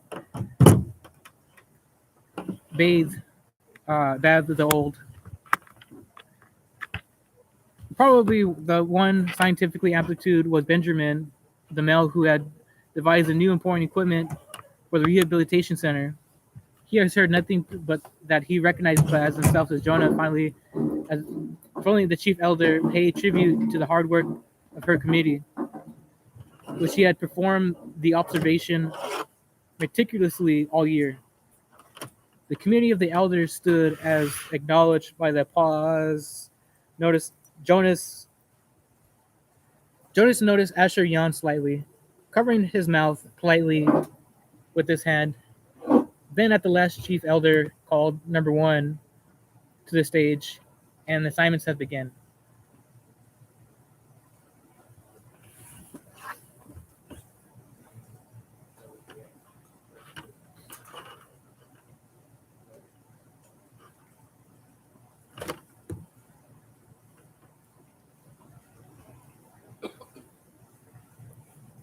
I think I'm gonna move to the. Oh, cool! It's charging. I think I'm gonna move to the library. Okay. I need to. It's too dark for me to write down my assignments. But I kind of don't want to leave you out here by yourself. You know what, dude? If I'm not out here by myself, I'm not gonna do it. Okay. Yeah, let me go take a leak really quickly. Okay. I need to power through this. I've been putting it off for so long. All right.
Right. Where head go? Dude, I thought I was like, I'll go to sponge. Like, I'm not. I'm gonna go do some.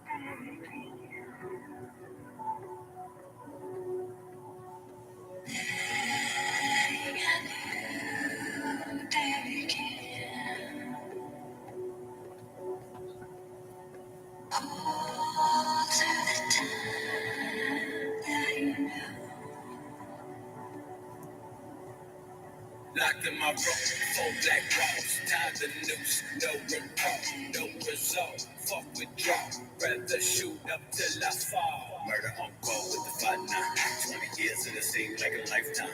I've been hanging every day from a lifeline, bodies fucking sadder than every nighttime. Smoking and don't want the fall, let me drop. Hopefully don't come, don't fuck with y'all. Spray back the walls with blood and whatever. Drag you outside, let you rot in the wet. I don't think I can explain any better. I'm scared from the terror and live for the lesson. My words was never. Time is on the baby, that's how long my brothers back. We definitely standing up for the best. Doesn't matter with my neck, and I woke up jumping from the hell in my chest. Some of my better to fucking you know everything I love is my brother. The feel my love, my blood in the fuck up, he's up and the Suicide boy. get the fuck away from me. I hate all this. You know, the thing is, somebody asked me if I knew about the Suicide Boys, and I was like, no, I don't, man. I judged them because I thought the Suicide Boys was some like mainstream shit. Yeah, I but thought so too. I thought it was some like radio shit. Like this is the new hit that everybody's probably like listening to, and what's called the conventional thing. Yeah, dude. You know, I can tell that my life is going really good when the songs on the radio start sounding good, man.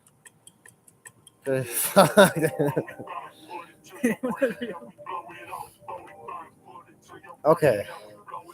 Finally, the chief elder paid tribute to the hard work of her community, which had performed the observations so meticulously all year. I gotta say. Yeah, dude, get me fucking pumped up. The committee of elders stood and acknowledged the applause. Jonas noticed Asher yawn slightly, covering his mouth politely with his hand. Then at last, the chief elder called number 1 to the stage, and the assignments began. Each assignment was lengthy, accompanied by a speech directed at the new 12. Jonas tried to pay attention as 1, smiling happily. When 2, a female named Inger, received her assignment as birth mother, Jonas remembered that his mother had called it a job without honor. Jonas noticed that Asher looked nervous. He kept turning his head and glancing back at Jonas until the group leader had to give him a silent chastisement, a moment to sit still and face forward. 3, Isaac was given an assignment as instructor of the 6s. Of all of us in the community, we know and enjoy Asher, the chief elder began. Asher grinned and scratched one leg with the other foot. The audience chuckled softly. When the community began to consider Asher's assignment, she went on, there were some possibilities that were immediately discarded, some that would clearly not have been right for Asher. For example, she said, smiling, we did not consider for an instant designating Asher an instructor of 3s. The audience howled with laughter. Asher laughed too, looking sheepish. In fact, the elder continued, chuckling a little herself, we even gave a little thought to some retroactive chastisement for the one who had been Asher's instructor of 3 so long ago. At the meeting where Asher was discussed, we were told many of the stories that we all remembered from his day of language acquisition. Especially, she said, the differences between snack and smack. Remember, Asher?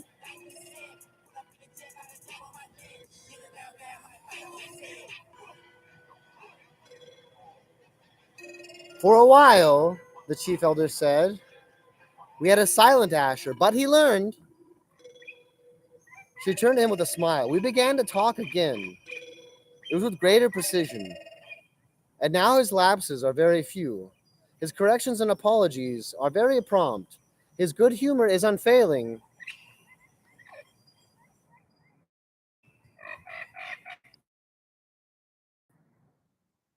Fucking wildlife, man. Hey, today was tight, dude. Today was hella lit. Thank you for Yeah, coming thanks. back onto campus. Seeing you was I would say a blessing. Yeah, Always dude. great to see you. I was surprised. I was surprised I didn't see you yesterday. But I want to say talking to you has been therapeutic for me, and you're able to hold conversations without judgment. Like I want to say you have like a flow. You know, dude. It's almost like you expected the barrier to be there to like reciprocate back, but it's almost like you go with the direction of the conversation. I think out of all my sins, judgment is the one that I'm working on the most right now. The fucked up thing is, dude, I don't know if I can handle true judgment against me, dude. I don't know.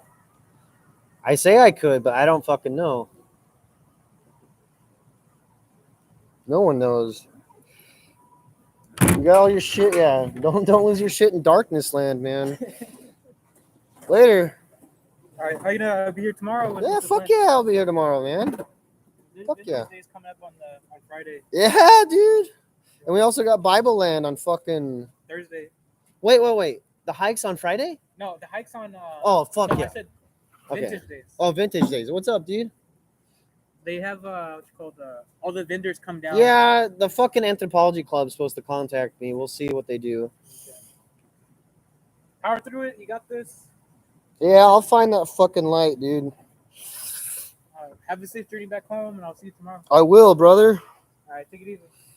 I will, brother. The numbers continued in order. So what the fuck happened? Okay.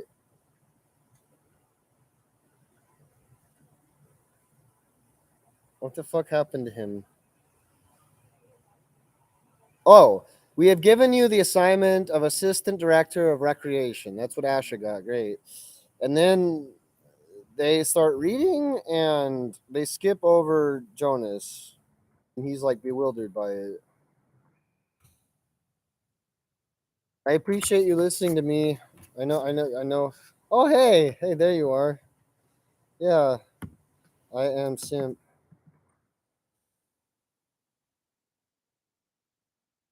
Okay. The audience was clearly ill at ease. They applauded at the final assignment, but the applause was piecemeal, no longer a crescendo of united enthusiasm. There were murmurs of confusion. Jonas moved his hands together, clapping, but it was an automatic, meaningless gesture that he wasn't even aware of. His mind had shut out all of the earlier emotions, the anticipation, excitement, pride, even the happy kinship with his friends. Now he felt only humiliation, terror. The chief elder waited until the uneasy applause subsided. Then she spoke again. I know, she said in her vibrant, gracious tone, that you are all concerned, that you feel I have made a mistake. She smiled. The community, relieved from its discomfort, very slightly by her benign statement, seemed to breathe more easily. It was very silent. Jonas looked up. I have caused you anxiety, she said. I apologize to my community. Her voice flowed over the assembled crowd. We accept your apology, they all uttered together. Jonas, she said, looking down at him. I apologize to you in particular. I caused you anguish. I accept your apology, Jonas said shakily. Please come to the stage now. Earlier that day, dressing in his own dwelling, he had practiced the kind of jaunty, self-assured walk he had hoped he could make to the stage when his turn came. All of that was forgotten now. He simply willed himself to stand, to move forward up the steps, across the platform until he stood at her side. Reassuringly, he placed her arm across his tense shoulders. Jonas has not been assigned, she informed the crowd, and his heart sank. Then she went on. Jonas has been selected. He blinked. What did that mean? He felt a collective questioning stir from the audience. They too were puzzled. In a firm, commanding voice, she announced, Jonas has been selected to be our next receiver of memory.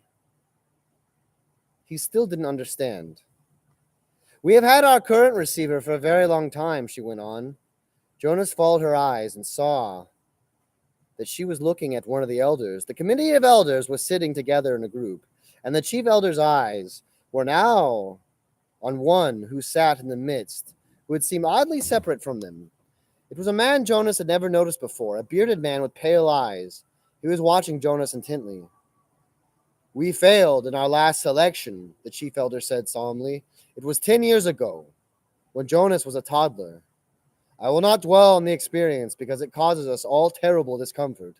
Jonas didn't know what she was referring to, but he could sense the discomfort of the audience. They shifted uneasily in their seats. We have not been hasty this time. We could not afford another failure. Sometimes, she went on, speaking in a lighter tone, relaxing the tension in the auditorium, we are not entirely certain about the assignments. Even after the most painstaking observation, sometimes we worry that the one assigned might not develop through training every attribute necessary. 11s are still just children, after all. What we observe as playfulness and patience, the requirements to become nurturer, could, with maturity, be revealed as simply foolishness and indolence. So we continue to observe during training and modify behavior where necessary. But he is to be alone, apart, while he is prepared by the current receiver for the job which is most honored in our community. Alone, apart, Jonas listened with increasing unease. Therefore, the selection must be sound. It must be a unanimous choice of the committee. They have no doubts, however fleeting. If, during the process, an elder reports a dream of uncertainty, that dream has the power to set a candidate aside instantly. Jonas was identified as a possible receiver many years ago. We have observed him meticulously. There were no dreams of uncertainty. He has shown all the qualities of a receiver. Intelligence, she said. We are aware that Jonas has been a top student about his school days. Integrity, she said. Courage, she went on. Jonas, she said, turning to him, speaking in a voice the entire community could hear. The training required of you involves pain, physical pain.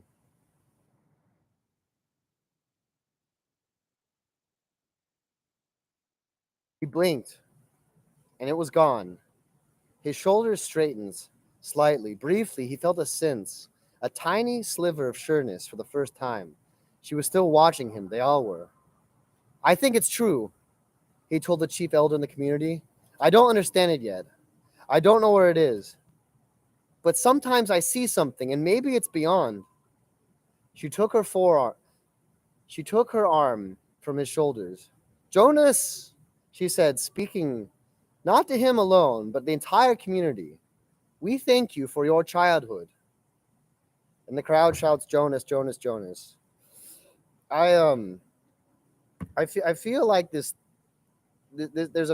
whole like teenage sort of like there's like this teenage coming of age sort of like novel, and the genre is very similar between this and Harry Potter and the Hunger Games, and I've read it. Reading it here on campus is kind of tight because I can tell when like people walk by, like there's just shit that just resonates with just even just random people. It kind of just encapsulates that feeling of being at school, I guess. And what I'm picking up from this whole book, it's like Jonas is he's just a kid, like he doesn't know anything, and so I don't know anything. I thought I knew this book, but I guess I didn't so much.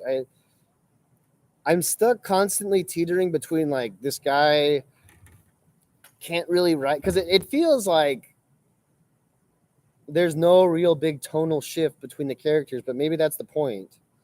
Maybe in this world they live in, they are all kind of the same, and they just say different things, and that's what makes them different, is them just even saying things, even though they say it the same way as everyone else. My assignment was to check out color, and I'm failing at that, so I'm hoping that I find at least one color to fixate on. Ash, he called, spotting his friend near the rows of bicycles. Ride with me back? Sure, Asher smiled, his usual smile, friendly and familiar. But Jonas felt a moment of hesitation from his friend and uncertainty. Congratulations, Asher said. You too, Jonas replied. It was really funny when she told me about the smacks. You got more applause than anyone else. The other new 12s clustered nearby, placing their full, and that's another thing, is like this world is so like boring and organized that like he's a 12, but he's also 19, but he's not 19 years old. He is a 12, but he's 19. So he's the 19th among the 12s. They have like these distinctions between numbers that are just like, I mean, for me, like for example, I would have one set of values for like the alphabet and the other set of values with numbers. Um, I don't think the author ever went to the army. I don't think he. I feel like he's almost creating his own like military sort of like mindset. I feel like this is almost like a civilian's interpretation about how things work, but I could be wrong.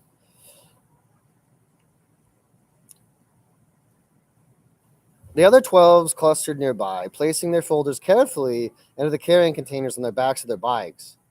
In each dwelling tonight, they would be studying the instructions for the beginning of their training.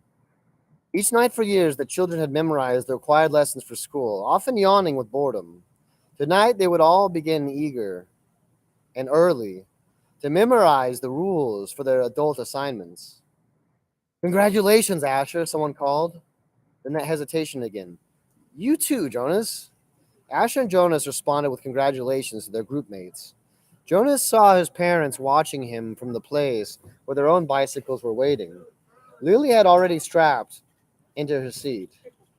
He waved. They waved back, smiling. But he noticed that Lily was watching him solemnly, her thumb on her mouth.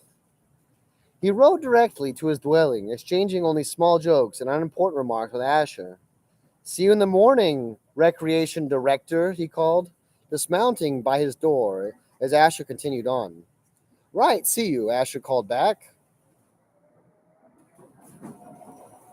So there's like this apprehension. People are like unsure about Jonas. Alone in his sleeping room, prepared for bed, Jonas opened his folder at last. Some of the other 12s he had noticed had been given folders thick with printed pages. He imagined Benjamin, the scientific male in his groups, beginning to read pages of rules and instructions with relish. He pictured Fiona smiling her gentle smile as she bent over the lists of duties and methods that she would be required to learn in the days to come. But his own folder was startlingly close to empty. Inside, there was only a single printed sheet. He read it twice. Jonas, receiver of memory. 1. Go immediately to the end of school hours each day to the annex entrance behind the house of the old and present yourself to the attendant. 2.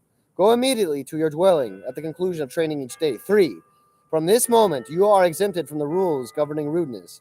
You may ask any question of any citizen and you will receive answers. 4. Do not discuss your training with any other member of the community, including parents and elders. 5. From this moment, you are prohibited from dream telling. 6. Except for illness or injury related to your training, do not apply for any medication. 7. You are not permitted to apply for release. 8. You may lie. Jonas was stunned. What would happen to his friendships? His mindless hours playing ball or riding his bike across the river? The exemption from rudeness startled him. Reading again, however, he realized it didn't compel him to be rude. It simply allowed him the option. The prohibition of dream telling, he thought, would not be a real problem. He dreamed so rarely that dream telling did not cause him to feel uncertain. He wondered briefly, though, how to deal with it in the morning meal. What if he did dream? Should he simply tell his family unit, as he often did? The restriction of medication unnerved him. Medication was available to citizens, even children, through their parents. When he had crushed his finger in the door, he had quickly, gasping the speaker, notified his mother, who had requisitioned relief of pain. He had remembered uneasily what the chief elder had said about the pain that would come with his training. She called it indescribable. Jonas swallowed hard, trying without success to imagine what such pain might be. With no medication at all, but it was beyond his comprehension. He felt no reaction to Rule 7 at all. If it had ever occurred to him under any circumstances ever that he might apply for release, and yeah, that was what I was thinking too. Why would anyone want to apply for release? It seems like they're either too old, so they're getting released, or they're too young. He had never, within his memory, been tempted to lie. Asher did not lie. Lily did not lie. His parents did not lie. No one did unless Jonas had a thought that he never had before. This new thought was frightening. What if others, adults, had upon becoming 12s and their instructions had the same terrifying sentence? What if they had all been instructed, you may lie? His mind reeled, now empowered to ask questions of utmost rudeness and promised answers. He could, conceivably, ask someone, some adult, do you lie? He would have no way of knowing the answer. Okay, final chapter. Final chapter. Final chapter. I go in here, Jonas, Fiona told him as they reached the front door of the house of the old after parking their bicycles in the designated area. I don't know why I'm nervous. I've been here before often. Well, everything's different now, Jonas reminded her. Even the nameplates on our bikes. I think they said the nameplates were white. I think that's the only color descriptor I've had. I don't want to be late, she said hastily. Jonas nodded. The annex was very ordinary, its door unremarkable. He reached for a heavy handle and noticed a buzzer on the wall, so he buzzed instead. Yes? The voice came through a small speaker above the buzzer. It's, Jonas. Come in. A click indicated the door had been unlatched. The lobby was very small and contained only a desk at which a female attendant sat working on some papers. She looked up when he entered. Then, to his surprise, she stood. It was a small thing, the standing, but no one had ever stood automatically to acknowledge Jonas's presence before. Welcome, receiver of memory, she said respectfully. Oh, please, he replied uncomfortably. Call me Jonas. She smiled, pushed a button. You may go right on. I think the thing about Harry Potter is he doesn't ever really he doesn't grow. He doesn't do anything. Like my main problem with him is he doesn't follow the hero's journey. It's just like everyone's like, oh, you're Harry Potter? And it's kind of what's happening here is like, oh yeah, I'm fucking great. But I can remember being that age and thinking like, man, there should be more. I should be like a fucking king or a prince or something, not just some stupid student. So this self-grandizement, I think everyone has to an extent. This, I think that, I mean, I don't know. I feel like this book was written in the 70s or the 80s, but it definitely has some timeless themes to it. Then she seemed to notice his discomfort, to realize its origin. No doors in the community were locked ever. No one that Jonas knew of anyway. The locks are simply to ensure the receiver's privacy, because he needs concentration, she explained. It would be difficult if citizens wandered in, looking for the department of bicycle repair or something. Jonas laughed, relaxing a little. The woman seemed very friendly, and it was true. In fact, it was a joke throughout the community. The Department of Bicycle Repair, an unimportant little office, was relocated so often that no one ever knew where it was. There is nothing dangerous here, she told him, but, she added, glancing at the wall clock, he doesn't like to be kept waiting. So that's interesting that the bicycle repair isn't big because that's what everyone uses is bicycles to get everywhere. You'd think that I don't know exactly what to take from that. Maybe people just don't ride their bikes very roughly. I guess that's what it is. They ride their bicycles like every day is Sunday morning. Jonas hurried through the door and found himself in an uncomfortably furnished living area. It was not unlike his own family's unit dwelling. Furniture was standard throughout the community. All those things were in the spacious room, though, were each slightly different from those in his own dwelling. The fabrics on the upholstered chairs and sofa were slightly thicker and more luxurious. The table legs were not straight like those at home, but slender and curved, with a small carved decoration at the foot. The bed, in an alcove at the far end of the room, was draped with a splendid cloth embroidered over its entire surface with intricate designs. But the most conspicuous difference was the books. In his own dwelling, there were the necessary reference volumes that each household contained a dictionary, and the thick community volume, which contained descriptions of every office, factory, and building and community. And the book of rules, of course. The books in his own dwelling were the only books that Jonas had ever seen, but he had never known that other books existed. The man looked at him thoughtfully, silently. It was a look that combined interest, curiosity, concern, and perhaps a little sympathy as well. Finally, he spoke. Beginning today, this moment, at least to me, you are the receiver. I have been the receiver for a long time, a very long time. You can see that, can't you? Jonas nodded. The man was wrinkled, and his eyes, though piercing in their unusual lightness, seemed tired. The flesh around them was darkened into a shadow circle. So earlier they talked about how Gabe, or maybe it was Roberto, had really pale eyes and how that was different. And so the receiver, he has really pale eyes, and so does Jonas.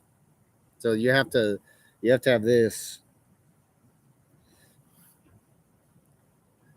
I can see that you are very old, Jonas responded with respect. The old were always given the highest respect. The man smiled. He touched his sagging flesh on his own face with amusement. I am not, actually, as old as I look, he told Jonas. This job has aged me. I know I look as if I should be scheduled for release very soon, but actually, I have a great deal of time left.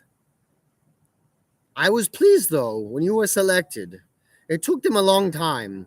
The failure of the previous selection was 10 years ago, and my energy is starting to diminish. I have strength. I have remained.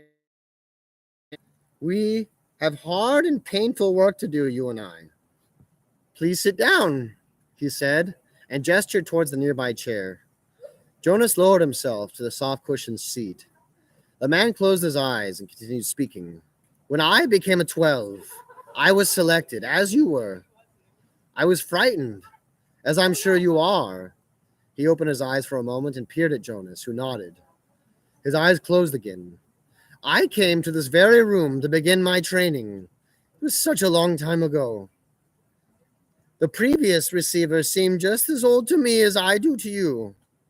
He was just as tired as I am today. He sat forward suddenly, opening his eyes, and said, You may ask questions.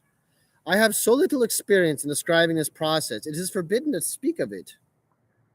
I know, sir, I have read the instructions. So I may neglect to make things as clear as I should, the man chuckled. My job is important and has enormous honor, but that does not mean I am perfect. And when I tried before to train a successor, I failed. Please ask any questions that will help you.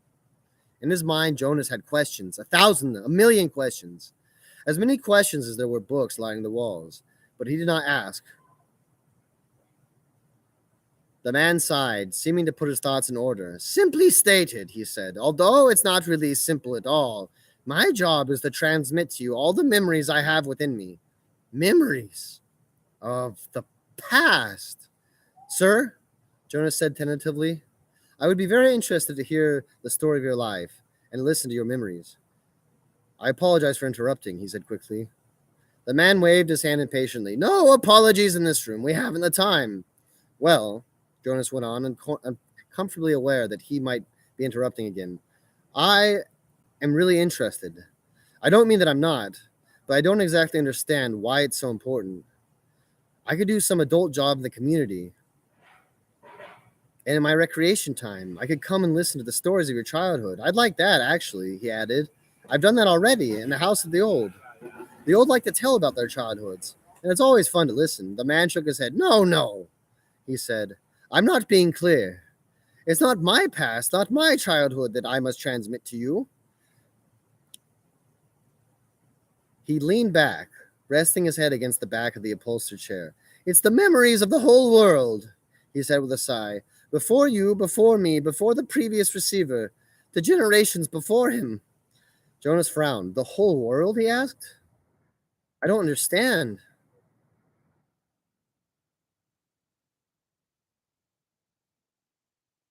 There's much more. That all goes beyond, and all that is elsewhere, and all that goes back and back and back. I received all of those when I was selected. And here in this room, all alone, I re-experienced them again and again. It is how wisdom comes and how we shape our future. He rested for a moment, breathing deeply. I am so weighted with them, he said. Jonas felt a terrible concern for the man suddenly. It's as if... The man paused, seeming to search in his mind for the right words of description. It's like going downhill. Through deep snow on a sled, he said finally. At first, it's exhilarating, the speed, the sharp, clear air. But when the snow accumulates, builds up on the runners, you slow down. You have to push hard to keep going, and... He shook his head suddenly and peered at Jonas. That meant nothing to you, did it? He asked. Jonas was confused. I didn't understand it, sir. Of course you didn't. You don't know what snow is, do you? Jonas shook his head. Or a sled or runners? No, sir, Jonas said. Downhill? The term means nothing to you? Nothing, sir. Well, it's a place to start. I've been wondering how to begin. Move to the bed and lie face down. Remove your tunic first. Jonas did so, a little apprehensively. Beneath his bare chest, he felt the soft folds of the magnificent cloth that covered the bed. He watched as the man rose and moved first to the wall where the speaker was. It was the same sort of speaker that occupied a place in every dwelling. But one thing about it was certain. This one had a switch, which the man deftly snapped so that it said off. Jonas almost gasped aloud. To have the power to turn off the speaker, it was an astonishing thing. When the man moved with surprising quickness to the corner where the bed was, he sat on a chair beside Jonas, who was motionless, waiting for what would happen next. Close your eyes, relax. This will not be painful. Jonas remembered that he was allowed, that he had been encouraged to ask questions. What are we going to do, sir? He asked, hoping that his voice didn't betray his nervousness. I am going to transmit the memory of snow, the old man said. And he placed his hands on Jonas's bare back. I think there's some questionable themes here. I think this whole entire part is very questionable. And just like in Ender's Game, there's just a lot of child nudity, which is not required. They either just didn't think about this in the 70s or they just thought about it a lot and it was only sickos, right? I don't know. Kid lying face down I don't know. It just paint and he's like, what's gonna happen? I don't know. I guess it states the vulnerability, but it's probably just difficult to appreciate the way that things were. I'm in this 2023 mindset. I'm filled with the ethic instead of the. Thanks for listening. I read the whole 10 chapters in 2 hours and 30 minutes, but probably closer to 2 hours. It wasn't bad, but I definitely recommend just skipping to the next part that makes sense.